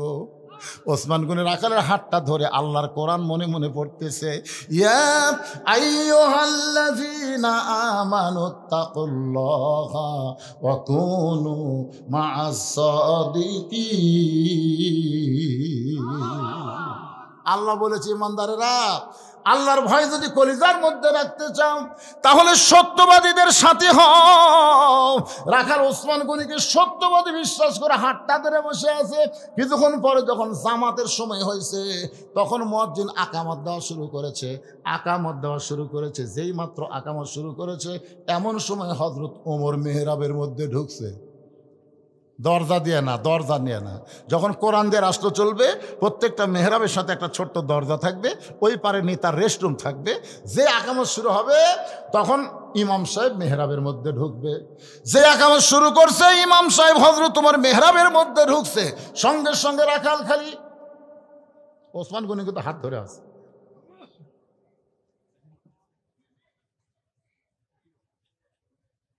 চিন্তা করতে করি, এটাই তো, একই তো আমি তওবা পড়াছিলাম, এটা কি তো আমি মুনাফিক করছিলাম, একই তো ভণ্ড করলাম রে। কে রে উমরক দেখবে এসে এই জায়গাতেই কেরে, মনে মনে এই কথা চিন্তা করতেছে। রাখাল যেই মাত্র কইছে কত কামাদিস সালাহ, সঙ্গে সঙ্গে রাখাল আল্লাহু আকবার। মুয়াজ্জিন যেই মাত্র বলেছে কত কামাদিস সালাহ, সঙ্গে সঙ্গে রাখাল আল্লাহু আকবার। ওসমান গনি হাতটা ছাড়া দিয়ে বলতেছে, ভাইজান, ইমাম সাহেব যখন ভুল করে তখন মানুষ লোকমা দেয়, আল্লাহু আকবার বলে, এখন পর্যন্ত আকামতি শেষ হয় নাই আর তুমি আল্লাহু আকবার লোকমা দিলে। রাখাল বলতেছে, এই জন্যই তো তুই কানা, এই জন্যই কয়েক বছর সামনে কাতারে নামাজ পড়িস, এখন পর্যন্ত দেখবার পাস না। পাগল রে, আমি কি জন্য লোকমা দিলাম তুই কি জানিস না? এমন সময় দ্বিতীয় কাতার থেকে একজন সাহাবী দৌড়ে এসে রাখালের হাতটা হ্যাঁচকা দিয়ে ধরে বলে, পাগল রে, তোর সামনে দেখার পরই আমার সন্দেহ হয়েছে, এতক্ষণ যে মানুষটা তোর হাত ধরেছিল, বলতে পারিস এই মহামানবটাকে? যেই মানুষটাকে তুই কানা কানা বলে তিরস্কার করলি, এই মহামানবটাকে তুই কি বলতে পারিস? রাখাল বলতেছে, আমি বারান্দাত নামাজ পড়ি, আমি ভিতরের কাউকে চিনি না, আমি বারান্দাত নামাজ পড়ি, আমি ভিতরের কাউকে চিনি না। সাহাবী বলে, কান্দার বলে, ভাই রে, যাকে তুই কানা কানা বলে তিরস্কার করলি, ও হলো আল্লাহ নবীর ডবল জামাই ওসমান গনি।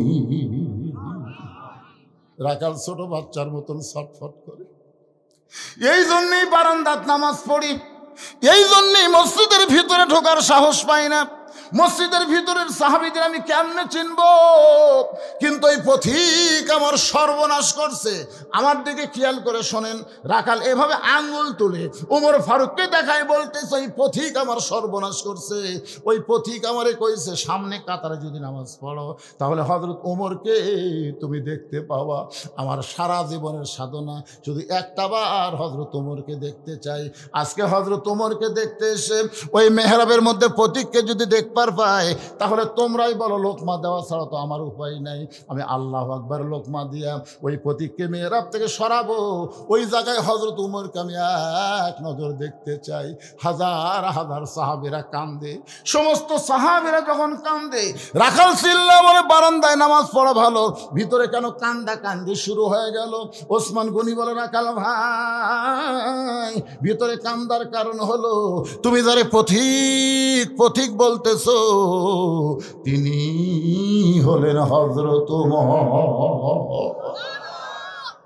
গাছের গোড়া কাটলে গাছটা যেমন ঠাস করে পড়ে যায়, রাখাল তেমনি পড়ে কাটা মুরগির মতন ছটফট করে আর পাগলের মতন বলে আমির আল মুমিনিন, আমি আপনাকে তওবা পড়াইছি, আমি আপনাকে মুনাফিক কইছি, আমি আপনাকে ভণ্ড কইছি, এত কথা বলেছি গো আমি রদম রাখালকে, আপনি কিছুই বলেননি। সাথে সাথে হাজার হাজার সাহাবী, এই কে রে, এই মেহরাবের মধ্যে কে রে, কারে তওবা পড়াইছে, কারে মুনাফিক কইছে, কারে ভণ্ড কইছে? যে ওমর রাস্তাতে গেলে শয়তান 40 দিন যায় না, আর তার সামনে কি বকওয়াস করতেছে? কারে তওবা পড়াছে, কারে মুনাফিক কইছে, কারে ভণ্ড কইছে? সমস্ত সাহাবী যখন চিল্লা চিল্লি, এমন সময় ওমর ফারুক বললেন আতিউল্লাহ ওয়া আতিউর রাসূল ওয়া উলিল আমরি মিনকুম। এই লোকটা আমাকে তওবা পড়াইছে, আমাকে মুনাফিক বলেছে, আমাকে ভণ্ড বলেছে, তোমরা কি আর বিচার চাও? সমস্ত সাহাবী দুই হাত তুলে বলতেছে অবশ্যই বিচার চাই। আপনি হলেন আমাদের আমির, আর আপনাকে তওবা পড়াবি, আপনাকে মুনাফিক, আপনাকে ভণ্ড, এত বড় কথা তাও মসজিদের মেহরাবের মধ্যে বলবে? অবশ্যই বিচার চাই। ওমর ফারুক বললেন আজকে বিচার মানুষের আইন দিয়ে হবে না, আজকে বিচার হবে আল্লাহর আইন দিয়ে। সমস্ত সাহাবীরা আল্লাহর কোরআনের বিচার দেখবে। ওমর ফারুক বললেন এই মুহূর্তে যদি আমি বিচার শুরু করি তাহলে ফজরের নামাজ আমাদের সময় চলে যাবে, এই জন্য আগে আমরা নামাজ পড়ব, তারপরে এর বিচার আমরা আল্লাহর কোরআন দিয়ে করব। কোরআন দিয়ে কারা কারা আল্লাহর বিচার দেখবেন? সমস্ত সাহাবীরা বললেন আমরা দেখতে চাই। আমার সামনে যারা বসে আছেন আপনারা কি দেখবেন ভাই? এতদিন তো বহু বহু অবিচার দেখলেন, আজকে একটা বিচার দেখেন, আল্লাহর কোরআনের বিচার কেমন, কারা কারা দেখবেন? দুই হাত তুলে আমার আল্লাহকে একটু দেখান। এ কে হাত তোলেনি দেখেন তো, কে হাত তোলেনি? লিল্লাহে তাকবীর, হাত নামান। মাশাআল্লাহ, আজকে আল্লাহর কোরআনের বিচার কেমন হয় নিজের চোখে আমরা দেখে এখান থেকে বাড়ি যাবো ইনশাআল্লাহ। আমার কলজা ভরে গেছে। এটি এখন এইভাবে পানি পড়লো কিভাবে? হায় হায় রে, খালি চট চট করে আইছে রে, না থাকার সরার দরকার নেই। আল্লাহ যার গায়ে লিওর পড়লো, যার গায়ে পানি পড়লো, আল্লাহ যদি বলে ওই শরীরের জন্যে আমি জাহান্নামের আগুন হারাম করে দিলাম। কারণ এটা তো কোরআনের মাহফিল, জান্নাতের বাগান, ঠিক কিনা বলেন? আমার গাঁত পড়তেছে, আপনার গাঁত তো পড়তেছে ভাই। কলজা আমার ভরে গেছে রে। এতক্ষণ একটা লম্বা আলোচনা করলাম, ওটা নাই বসে না, দুই একজন গেছে, আমি দরজা দিয়ে খেয়াল করছি যে গেল কি, একবারে গেল নাকি না, তারপর দেখি আবার ঘুরঘুর করে ঘুরে আসছে। না না, ওরা যাচ্ছে, একটু বুঝেছেন না, কেউ পেশা করে যাচ্ছে, কেউ আবার একটু একটু টান। শীতের দিন বুঝতে পারছেন না, শীতের দিন কিন্তু বিড়ির একটা মজাই আলাদা, তাই বলে আপনাদের আবার খান না। সবাই আল্লাহর আইনের বিচার দেখবেন। হজরের নামাজ পড়তে হজরত ওমরের পড়াইতে মাত্র 5 থেকে 10 মিনিট সময় লাগবে। এই 10টা মিনিট পরে আল্লাহর কোরআন দিয়ে বিচার চাক্ষুষ আজকে আপনারা দেখা যান আল্লাহর কোরআন কারে কয়। এই 10 মিনিটের মধ্যে আমি একটু আপনাদের জন্য মাদ্রাসার জন্য একটু ব্যাগ পাঠাবো, মাদ্রাসার জন্য একটু দান আদায় করব। এই মাদ্রাসায় বাপ মা মারা গেছে, আপনাদের বাপ মা যাদের মারা গেছে, এই নবীর এতিম মাদ্রাসায় কোরআন শরীফ একটা দান করবেন। বাপ মা রোহের মাগফিরাতে একটা কোরআন শরীফ দান করবেন। এক কোরআন শরীফ মাত্র 500 টাকা। আপনি 500 টাকা দিবেন, একটা কোরআন দানের সওয়াব আল্লাহ আপনার বাপ মার কবরে দিবে। আর যারা 500 টাকা দিবেন না, আপনার কাছে ব্যাগ যাবে, রুমাল যাবে। এই যে মাদ্রাসার ছাত্ররা কোথায় বাবা, রেডি আছো? হ্যাঁ যাও, ব্যাগ নিয়ে যাও। এই তো মাশাল্লাহ মাশাল্লাহ, আল্লাহ তোমার একজন বান্দা বাপ মা মারা গেছে, 2 জনে। আরে বাপ মা দুইজনই কবরে গেছে, বাপ মার রুহের মাগফিরাতে আল্লাহ তোমার নবীর এতিম মাদ্রাসায় কোরআন শরীফ বাবদ 500 টাকা দান করেছে আল্লাহ। এই কোরআন দানের ওসিলায় বাপ মার কবরকে জান্নাতের টুকরা বানায় দেন, জোরে কান আমিন। এতগুলো মানুষের মধ্যে মাত্র 100টা কোরআন শরীফ আমি চাই, খালি 500 টাকা দিবেন, বাপ মার কবর আল্লাহ জান্নাত বানায় দিবে। পৃথিবীর শ্রেষ্ঠ দান নবীর মাদ্রাসায় একটা কোরআন। কত আছে? মাশাআল্লাহ। আল্লাহ তোমার আরেকজন বান্দা কোরআন শরীফ বাবদ 500 টাকা দান করেছে আল্লাহ। আল্লাহ কোরআন সবচাইতে বড় দান, আল্লাহ কবুল করে নেন। বাপ মা যদি কবরে যায় এই দানের উসিলায় কবরকে জান্নাতের টুকরা বানান। আর একটা কোরআন শরীফ বাবদ 500 টাকা পাওয়া গেছে, আল্লাহ কবুল করেন। পিতামাতা যেন সুস্থ থাকে, সুস্থতার জন্য 200 টাকা দান করছে, আল্লাহ দানকে কবুল করেন। কত আছে? মডার্ন ক্লিনিক এবং ডায়াগনস্টিক সেন্টার কোন জায়গাতে? শেরপুর, ওই বৌড়া শেরপুর। আচ্ছা রে বাবা, এটি কি আছে আপনার? ডাঁটের সময় রে। 20টা কোরআন শরীফ বাবদ 10,000 টাকা ধরে বলেন মারহাবা। আল্লাহ তার ব্যবসার মধ্যে বরকত দিও। আপনজন যারা কবরে গেছে আল্লাহ তাদের কবরকে জান্নাতের টুকরা বানাও, জোরে গান আমিন। কোরআন শরীফের বিচার দেখবার চাই, কেউ যদি উঠে যায় আল্লাহ ওই যেন প্যারালাইসিস হয়ে মরে। আল্লাহ এখনই হাত তুলেছে, না দেখে চলে যাবেন, 2টা পাও প্যারালাইসিস হবে, কান্দে মরবেন, আর হাঁটতে পারবেন না। ভাই দিচ্ছি আদায় 10 মিনিট ধরে কর্ম, তো অসুবিধা কি? ও তবারক আছে।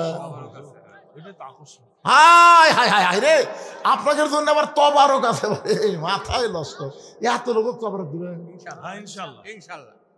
ইনশাল্লাহ। সবার জন্য তবারক মানে বিরিয়ানি আছে, বিরিয়ানি লিচ্ছি বাবা। মেয়ে মারা গেছে, মেয়ের জন্য 2টা কোরআন শরীফ বাবদ 1000 টাকা দান করেছে, আল্লাহ কবুল করেন। জি আরে মায়ের বয়স বাঁচা আছে, মায়ের জন্য দোয়া চাই। 6টা কোরআন শরীফ বাবদ 3000 টাকা দান করেছে আমার এই ভাই। 115 বছর মায়ের বয়স, এখনো জীবিত আছে। আল্লাহ মাকে আরো হায়াত দাও, সুস্থতা দান করে, জোরে গান আমিন। মায়ের মতো আপন কেহ নাই রে দুনিয়ায়, মা জননী নাই রে যাহার, মা জননী নাই রে যাহার, এই দুনিয়ায় তাহার কেহ নাই। মায়ের মতো আপন কেহ নাই রে দুনিয়ায়। কে বাবা বাচ্চারা ব্যাগ লেতে ঘুরতেছে রে, আমার মা বোনদের মধ্যে যাবা, মা বোনেরা অনেক টাকা দান করবে। কার জন্যে?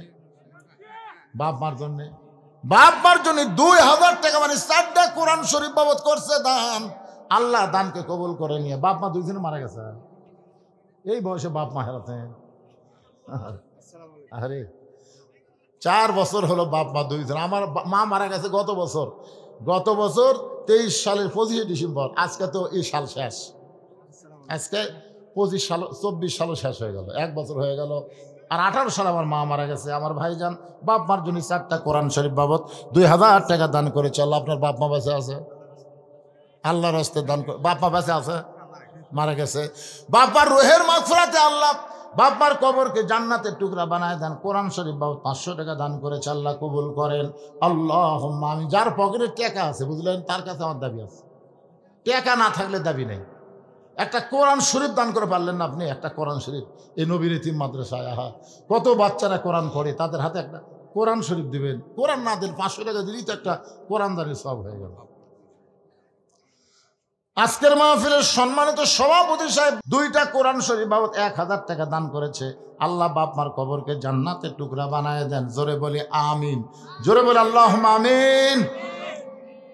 আচ্ছা আপনারা যে আলু লাগান না, আলু এটা কি বাকি নেন না আপনারা? মাদ্রাসার হুজুর কুটিরা বাকি নেন না? বাকি আলু ধান এগুলা বাকি আদায় হয়?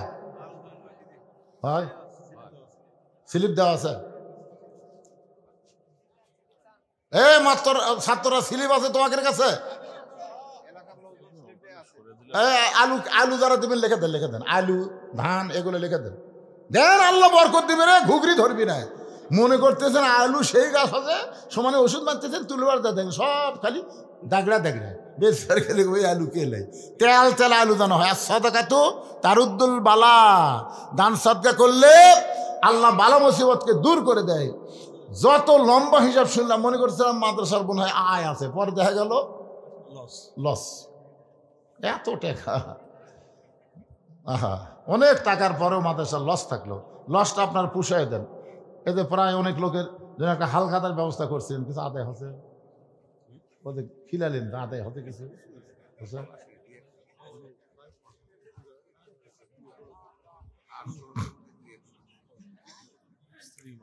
স্ত্রী মারা গেছে, রুহের মাগফিরাতে 2টা কোরআন শরীফ বাবদ 1000 টাকা দান করেছে আল্লাহ। লা ইলাহা ইল্লাল্লাহ, লা ইলাহা ইল্লাল্লাহ, লা ইলাহা ইল্লাল্লাহু মুহাম্মাদুর রাসূলুল্লাহ। ফাতেমা বলে, স্বামী গো, এমন করে আপনি কাঁদবেন না, এই দুনিয়া থাকার জায়গা না, আসলে যাইতে হবে। যত বড় রাজা হও, বাদশাহ হও, যত বড় বিল্ডিং বাড়ি তৈরি করো, থাকতে পারবা না, রিটার্ন টিকিট আসলে যাইতে হবে। ধরে কোন কথা ঠিক কি না? কতজনকে কত কি দিলাম, যাবার কালে একজন আরো দেখা না পাইলাম। ও আমার সাদের মালা যায় রে ছিঁড়ে, রইব না আর বেশি দিন তোদের মাজারে। ডাক দিয়াছেন, ডাক দিয়াছেন আল্লাহ আমারে, কোন দয়াল বাদ দেন, ডাক দিয়াছেন আল্লাহ আমারে, রইব না আর বেশি দিন তোদের মাজারে।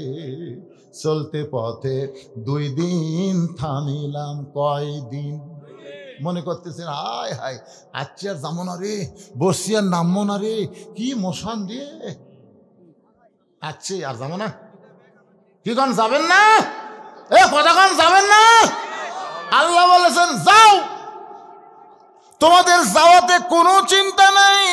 ওয়ালা তামুতুন্না ইল্লা ওয়া আনতুম মুসলিমুন, মুসলমান হয়ে যদি যাবার পারো, দুনিয়ার মানুষ তোমাকে কবরে দিতে দেরি হবে, কিন্তু তোমাকে জান্নাতে নিতে আমার কোনো দেরি হবে না।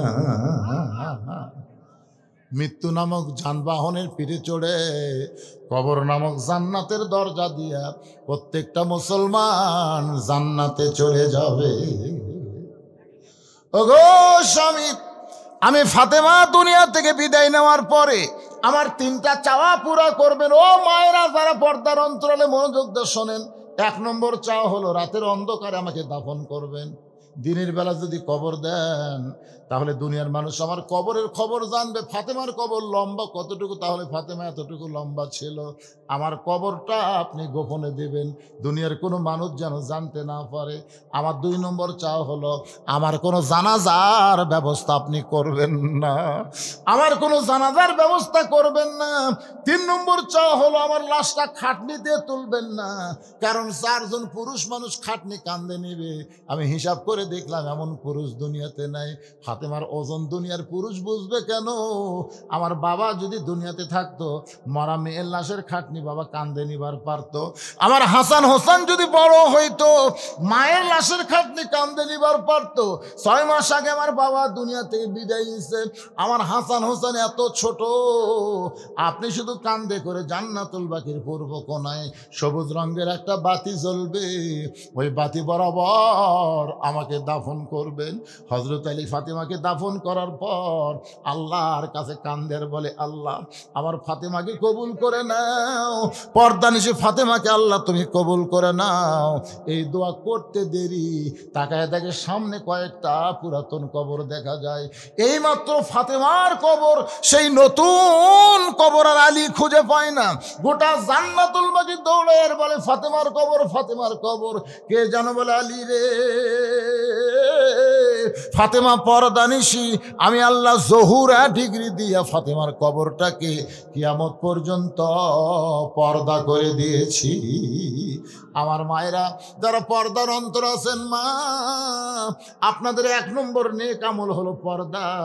এই পর্দার মধ্যে থাকবেন। আমল যদি কম হয়, পর্দার মধ্যে থাকার কারণে আল্লাহ ফাতেমার সঙ্গে আপনাদের জান্নাত দিয়া দিবে। ফজরের নামাজ শেষ হয়ে গেছে, সমস্ত সাহাবীরা আল্লাহর কোরআনের বিচার দেখবে। ইন্নাল্লাহা ইয়ামুরুকুম আন তুআদ্দুল আমানাতি ইলা আহলিহা ওয়া ইযা হাকামতুম বাইনান নাস আন তাহকুমু বিল আদল। সুবহানাল্লাহ বলেন। কার বিচার? আল্লাহর কোরআনের বিচার। আর আমাদের বাংলাদেশের বিচারের খবর জানেন? 6 বছর আম বাগানে চাষ করছে, জ্যৈষ্ঠ মাসে দেখতে গেছে আম পাকছে কিনা, যা দেখে গাছের ডালে বসে এক ছোট্ট বাচ্চা আম পাড়তেছে আর ব্যাগের মধ্যে তুলতেছে। বাগানের মালিক কয়, আমি খাইনি, আমার পরিবারে কেউ খাইনি, তুই আমার কাছে আম পাড়তেছিস, তোর বাপ হোক যা বিচার দেবো রে, তোর বাপ হোক বিচার দেবো। ছেলে খালি মুচকে মুচকে হাসে। বাগানের মালিক বলে, হাসিস কেন? বলে, আমার বাপ হোক কোথায় খুঁজবার যাবেন, আমার বাবাও আর এক গাছে চড়ছে। বাগানের মালিক তাকে দেখে, ওর বাপ খালি আম পাড়ে আর বস্তা ভরায়, গাছের নিচে বসে কান্দের, বলে, আল্লাহ বিচার দিব কার কাছে? বেটাও চোর, বাপও চোর। আপনার এলাকার যে চেয়ারম্যান ছিল শালা শয়তান, সব মারে খাচ্ছে। জোরে কোন কথা ঠিক কিনা? ওর মার্কার যারা ভোট দিয়েছেন ভাই, ওই মারে খায় তাও পুলে গেছে, কিন্তু আপনারা পলাবার পারতেছেন না। হাসরের ময়দানে দেখবে আপনি একটা ভালো মানুষ, 5 ওয়াক্ত নামাজ পড়েন, কিন্তু ওর মার্কাত ভোট দেওয়ার কারণে আপনার আমল নামাত গম চোর, সিমের চোর, রড চোর, প্রকল্প চোর, সাদা। আপনি কবেন, আল্লাহ আমি তো এগুলো জীবনে করিনি, তুই ভোট দিত কাক? চোর ওই একলাই ভোট পায়, চেয়ারম্যান হয়ে চুরি করছে, তুই মাপ পাবো? এই জন্য জাগা মতো সিল মারবো। জোরে কোন কথা ঠিক কিনা? কারণ মাদ্রাসার জন্য জায়গা নির্ধারণ করে গাছ কাটা হয়েছে, সেই গাছ নিয়ে গেছে। হাই হাই, আর বুঝবি ঠেলা বাবা, আসবি না কোনোদিন। শাহরাজ নামে একজন কোরআন শরীফ দিচ্ছে ডাইরেক্ট। কে? শাহরাজ একজন ডাইরেক্ট কোরআন শরীফ। আচ্ছা, ডাইরেক্ট একজন কোরআন শরীফ দিচ্ছে, আল্লাহ যে নিয়তে দিচ্ছে আল্লাহ কবুল করুক। জোরে কোন আমিন। আমি তো আয়াতে কারিমা তেলাওয়াত করলেন, বুঝবার পারছেন? আর একবার পড়ি, ইন্নাল্লাহা ইয়ামুরুকুম আন তুআদ্দুল আমানাতি ইলা আহলিহা ওয়া ইযা হাকামতুম বাইনান নাস আন তাহকুমু বিল আদল। মনে করেন নাঙ্গল দিয়ে চাষ করে ধান আবাদ করছে, ধান আবাদ করে এখন নৌকাত করে ধান নিয়ে যাচ্ছে, ওই পারে যায় ধানগুলা মাপিয়া বেচা লাগবে। এখন আপনারা বলেন তো কি লাগবে? রে খালি পল্লা কোন জায়গাত আছে রে? পল্লার সাথে একটা ডাঁড়ি নাই, দাঁড়ি পল্লা বলতে আপনাদের কোন জায়গাত লাগে? আরো জোরে, জোরসে বলুন, জোর হলো না, আরো জোরে।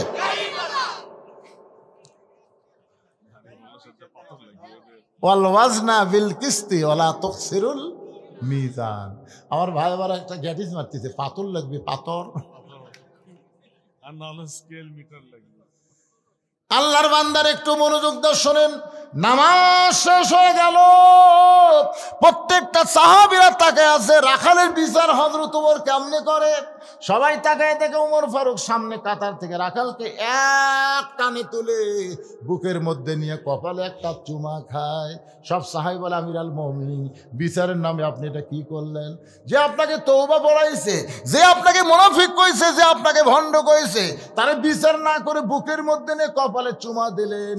ওমর ফারুক কান্দার বলে, সাহাবীরা রে, রাখালের এত কথা হজম করার পিছনে একটাই মাত্র কারণ, আমি রাখালকে দেখি নাই, রাখালের ভিতর আমার আল্লাহর কোরআন দেখতে পাই। শুধু আল্লাহর কোরআন দেখার জন্য আমি এত কিছু হজম করেছি। আজকে আপনারা কি বুঝলেন? লিয়াবলুয়াকুম আইয়ুকুম আহসানু আমালান ওয়া হুয়াল আজিজুল গফুর। সুন্দর আমলের পরীক্ষায় যদি পাশ করতে চান, তাহলে মানুষের আইন দেওয়া হবে না, আমার আল্লাহর কোরআন লাগবে। জোরে কোন ঠিক কিনা? কারা কারা ঠিক বলেন? 2 হাত তুলে আল্লাহকে একটু দেখান তো ভাই। লিল্লাহু আকবার। আল কোরআনের আলো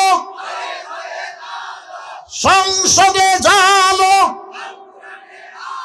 কিসের ঘরে ঘরে রে? ঘরে ঘরে কোরআন জানাবেন, আর চোর বাটপার করে সংসদ পাঠাবেন নাকি? এক মমতা সংসদ পাঠে কি হয়েছেন? এক মমতার সংসদ যায় সমস্ত মৌলবীর বিরুদ্ধে, সব মৌলবী করছে না, ওটা মুসলমানের জন্য না। আমরা নববর্ষ, এদ ইংরেজি নববর্ষ এখন শুরু হয়ে গেছে। তাই তো রে, আরে বারে 25 সালের 1 তারিখ রে। আমরা তাহাজ্জুদের নামাজ দিয়ে এই নতুন বর্ষকে বরণ করে নিব। ইনশাআল্লাহ। অতীতের যে বর্ষ চলে গেল 24 সাল, আমরা তওবা করব। আল্লাহ যা করার দরকার ছিল তা হয়নি, কিন্তু মহান একটা নিয়ামত পাচ্ছি, হাসিনা পলাছে, আমরা স্বাধীন হচ্ছি। তোরে কোন কথা ঠিক না? এটা হলো 24 সালের আল্লাহর নিয়ামত। 25 সালে আমরা আর একটা নিয়ামত চাই, হাসিনা ফ্যাসিস্ট পলাই গেছে, আল্লাহর কোরআনের বাংলাদেশ যেন হয়। তাহাজ্জুদের নামাজ পড়বো আর আজকে ফজরের নামাজ জামাতে আদায় করব ইনশাআল্লাহ। কারা কারা ফজর নামাজ পড়বেন না দেখে হাত তোলেন তো। না, যারা পড়বেন না এই শোনেন, আজকে কিন্তু বছরের শুরু ভাই রে। আজকে যদি খালি ফজরটা পড়বার পারেন, আল্লাহ সারা বছরের জন্য আল্লাহ আপনাকে নামাজের মধ্যে নাম লিখে নেবে। সুবহানাল্লাহ বলেন। আমরা নতুন বর্ষ এইভাবে পালন করব, কোনো গান না, বাজনা না, ঢোক ঢাক না। কথাটা বুঝলেন না? আমরা মুসলমানের বাচ্চা, মুসলমানের সন্তান, আল্লাহর শুকরিয়া আদায় করে আমরা নতুন বর্ষকে উদযাপন করতে চাই। আল্লাহ যেন তৌফিক দেয়। জোরে কন আমিন। বাবা মা ভাই সবাই মারা গেছে। রোহের মাগফিরাতে 400 টাকা দান করে চল, 500 দিছে, 500 টাকা কোরআন শরীফ বাবা দান করেছে। আল্লাহ সকলের কবরকে জান্নাতের টুকরা বানান। ধরে কোন আমিন। ইস্তেগফার পড়েন, মোনাজাতের পরে আপনাদের জন্য কিন্তু তবারক আছে, বুঝলেন? খালি খালি দান যাবেন না, তবারকের ব্যবস্থা আছে। আস্তাগফিরুল্লাহ রব্বি মিন কুল্লি জামবি ওয়া তুবু ইলাই, আস্তাগফিরুল্লাহ রব্বি মিন কুল্লি জামবি ওয়া তুবু ইলাইহি, আস্তাগফিরুল্লাহ রব্বি মিন কুল্লি জামবি ওয়া তুবু ইলাই, লা হাওলা ওয়ালা কুওয়াতা ইল্লা বিল্লাহিল আলিয়্যিল আযীম। আপনারা কি কিছু বলবেন? দোয়া করে দেব। আল্লাহুম্মা আমিন। আল্লাহ 24 সালে ওয়াজ শুরু করেছিলাম, 25 সালে এসে মোনাজাত শুরু করলাম। মাবুদ মাওলা একটা বছর আমাদের মাঝ থেকে বিদায় হয়ে নতুন আর একটা বছর শুরু হয়ে গেল। আল্লাহ তোমার বান্দারা বান্দিরা আরামের বাড়ি ঘুমকে বাদ দিয়া কত কষ্ট করে এই জান্নাতের বাগানে বসে বসে কোরআন হাদিসের আলোচনা শোনার পরে আমি গুনাহগারের সঙ্গে রহমতের দরজায় ফকির হয়ে দোকানা হাত তুলেছি। আল্লাহ মেহেরবানি করে আজকের মাহফিল আমাদের সকলের হেদায়েতের জন্যে, নাজাতের জন্যে, জান্নাতের জন্যে কবুল করো। এই মাহফিলের শুরু থেকে শেষ পর্যন্ত যত আলোচনা হয়েছে আল্লাহ, এর মধ্যে যদি ত্রুটি হয়, ভুল হয়, মাফ করে দিও। এর যা হাদিয়া মঞ্জুর করো সোনার মদিনায় নবী পাকের রওজা মোবারকে আল্লাহ কবুল করো। তামাম আম্বিয়াই কেরাম, আসহাবে কেরাম, তাবিনী কেরাম, তাবা তাবিনী কেরাম, তামাম পৃথিবীর মাটির নিচে যত মুমিন মুমিনাত আল্লাহ কবরে গেছে সকলের কবরকে জান্নাতের টুকরা বানাও। আমরা যারা হাত তুলেছি আমাদের জনম দুঃখনী মা মা যাদের কবরে গেছে আল্লাহ, ছোট্ট একটা শব্দ হলো মা, এ নামের মধ্যে কি মধু আছে, যাদের মা নাই তারাই বুঝতেছে। এই দরদের মা যাদের কবরে গেছে আল্লাহ, মায়ের কবর জান্নাতের টুকরা বানায় দাও। বাবার বাড়ি ঘর সবই আছে, আমি সহ আমরা যারা বাবা হারে এতিম হয়ে গেছি আল্লাহ মেহেরবানি করে বাবার কবরটাকে জান্নাতের টুকরা বানায় দাও। আল্লাহ আমাদের দাদা দাদি, নানা নানি, আত্মীয় স্বজন, শ্বশুর শাশুড়ি যাদের কবরে গেছে আল্লাহ কবরবাসীদের মাফ করে দাও। আল্লাহ এই বিয়ারহাট আশরাফুল উলুম হাফেজি মাদ্রাসাকে কিয়ামত পর্যন্ত আল্লাহ তুমি কবুল করো। এই মাদ্রাসার জায়গা জমি মাদ্রাসা তৈরি করতে যারা এখনো যারা আছে আর যারা অন্ধকার কবরে চলে গেছে আল্লাহ, আল্লাহ যারা মাদ্রাসার হিতাকাঙ্ক্ষী হয়ে কবরে চলে গেছে তাদের কবরকে জান্নাতের টুকরা বানাও। এখনো যারা জীবিত আছে মাদ্রাসার উসিলায় তাদেরকে পুরাপুরি নবীর উম্মত হিসাবে কবুল করে নাও। আল্লাহ মাদ্রাসার ম্যানেজিং কমিটির সভাপতি, মাদ্রাসার সহসভাপতি, মাদ্রাসার সেক্রেটারি, মাদ্রাসার কেশিয়ার, মাদ্রাসার সদস্য, মাদ্রাসার মোহতামি, মাদ্রাসার তালবে ইলম, মাদ্রাসার ওস্তাদ যার মাথায় পাগড়ি দেওয়া হলো আল্লাহ সকলকে তুমি কবুল করো। আল্লাহ এই মাদ্রাসাকে মহব্বত করে নগদে বাকিতে যারা দান করেছে আল্লাহ সব দানগুলোকে জান্নাতের বিনিময় হিসাবে কবুল করে নাও আল্লাহ। আল্লাহ আমার মা বোনেরা পর্দার অন্তরালে বসে বসে আর শুনেছে, আবিদা সালেহা পদ্দান যে কবুল করে, মা ফাতেমার চরিত্র দান করে দাও। আমাদের মধ্যে আমরা যারা অসুস্থ আছি আল্লাহ সুস্থতার নিয়ামত দান করো। 24 সালের 5 আগস্টে আমাদের বাংলাদেশ আবার দ্বিতীয়বার স্বাধীন হয়েছে। এই স্বাধীনতার জন্যে 2000-এর বেশি ছাত্র জনতা জীবন দিয়েছে। আল্লাহ তাদের সকলকে শাহাদত হিসাবে কবুল করে দাও। আল্লাহ যারা হাসপাতালে আছে অসুস্থ অবস্থায় পঙ্গু হয়ে, আল্লাহ তাদের সকলের প্রতি খাস রহমত নাজিল করো। আল্লাহ 25 সাল পড়ে গেল, আল্লাহ কি করলাম 24 সালে আমরা জানি না। আল্লাহ মেহেরবানি করে 24 সালের ভুল ভ্রান্তি মাফ করে দিয়া আমাদের সকলকে 25 সালে তোমার গোলামি পুরাপুরি করার তৌফিক দিও। আল্লাহ 24 সালে ফ্যাসিস্ট হাসিনার পতন হয়েছে, 25 সালে তোমার কোরআনের বাংলাদেশ যেন কবুল হয়। আল্লাহ তুমি কবুল করে নাও। আল্লাহ আল্লাহ সবাইকে তুমি মাফ করে দাও। আল্লাহ আমার মিডিয়ার ভাইরা, আয় আল্লাহ তাআলা একটা বছর চলে গেল, আবার 25 সাল পড়লো, তাদের ব্যবসা বাণিজ্যের মধ্যে বরকত দিয়া দিও। আল্লাহ রাস্তার মধ্যে যত বিপদ আপদ মুসিবত আছে সমস্ত বিপদ আপদ মুসিবত থেকে আমার মিডিয়ার ভাইদেরকে আল্লাহ পুরাপুরি তুমি হেফাজত করো। আল্লাহ আয় আল্লাহ তাআলা আমি গুনাহগার বলে দোয়া ফিরাই দিও না। আল্লাহ আজকের মাহফিলের সম্মানিত সভাপতি, সহসভাপতি, প্রধান অতিথি, বিশেষ অতিথিদের আল্লাহ তুমি কবুল করো। আমার মা বোনদের কবুল করো। কে কোন নিয়তে হাত তুলেছে আল্লাহ সকলের নেক নিয়ত নেকাশাকে তুমি কবুল করো। আল্লাহ আমরা 24 সালে অনেক কিছু দেখলাম। বাংলাদেশ বিজয় হলো, সিরিয়া বিজয় হলো, আমরা 25 সালে মিশরের বিজয় চাই। আল্লাহ ফিলিস্তিনের মুসলমানকে আমরা বিজয় চাই। পৃথিবীর মানচিত্র থেকে ইসরায়েল ইহুদিকে আল্লাহ তুমি ধ্বংস করে দাও। তোমার বাইতুল মুকাদ্দাস মুসলমানকে তুমি ফিরিয়ে দাও। আল্লাহ আল্লাহ আমাদের সকলের দোয়াকে তুমি কবুল করো। আল্লাহ একটা মিনিট একটু নিজের চোখটাকে বন্ধ করে মাথা নিচু করে সবাই বলেন, কত মানুষের জানাজার নামাজ আমরা পড়েছি, এই 2 হাত দিয়ে কত কবরে মাটি দিয়েছি।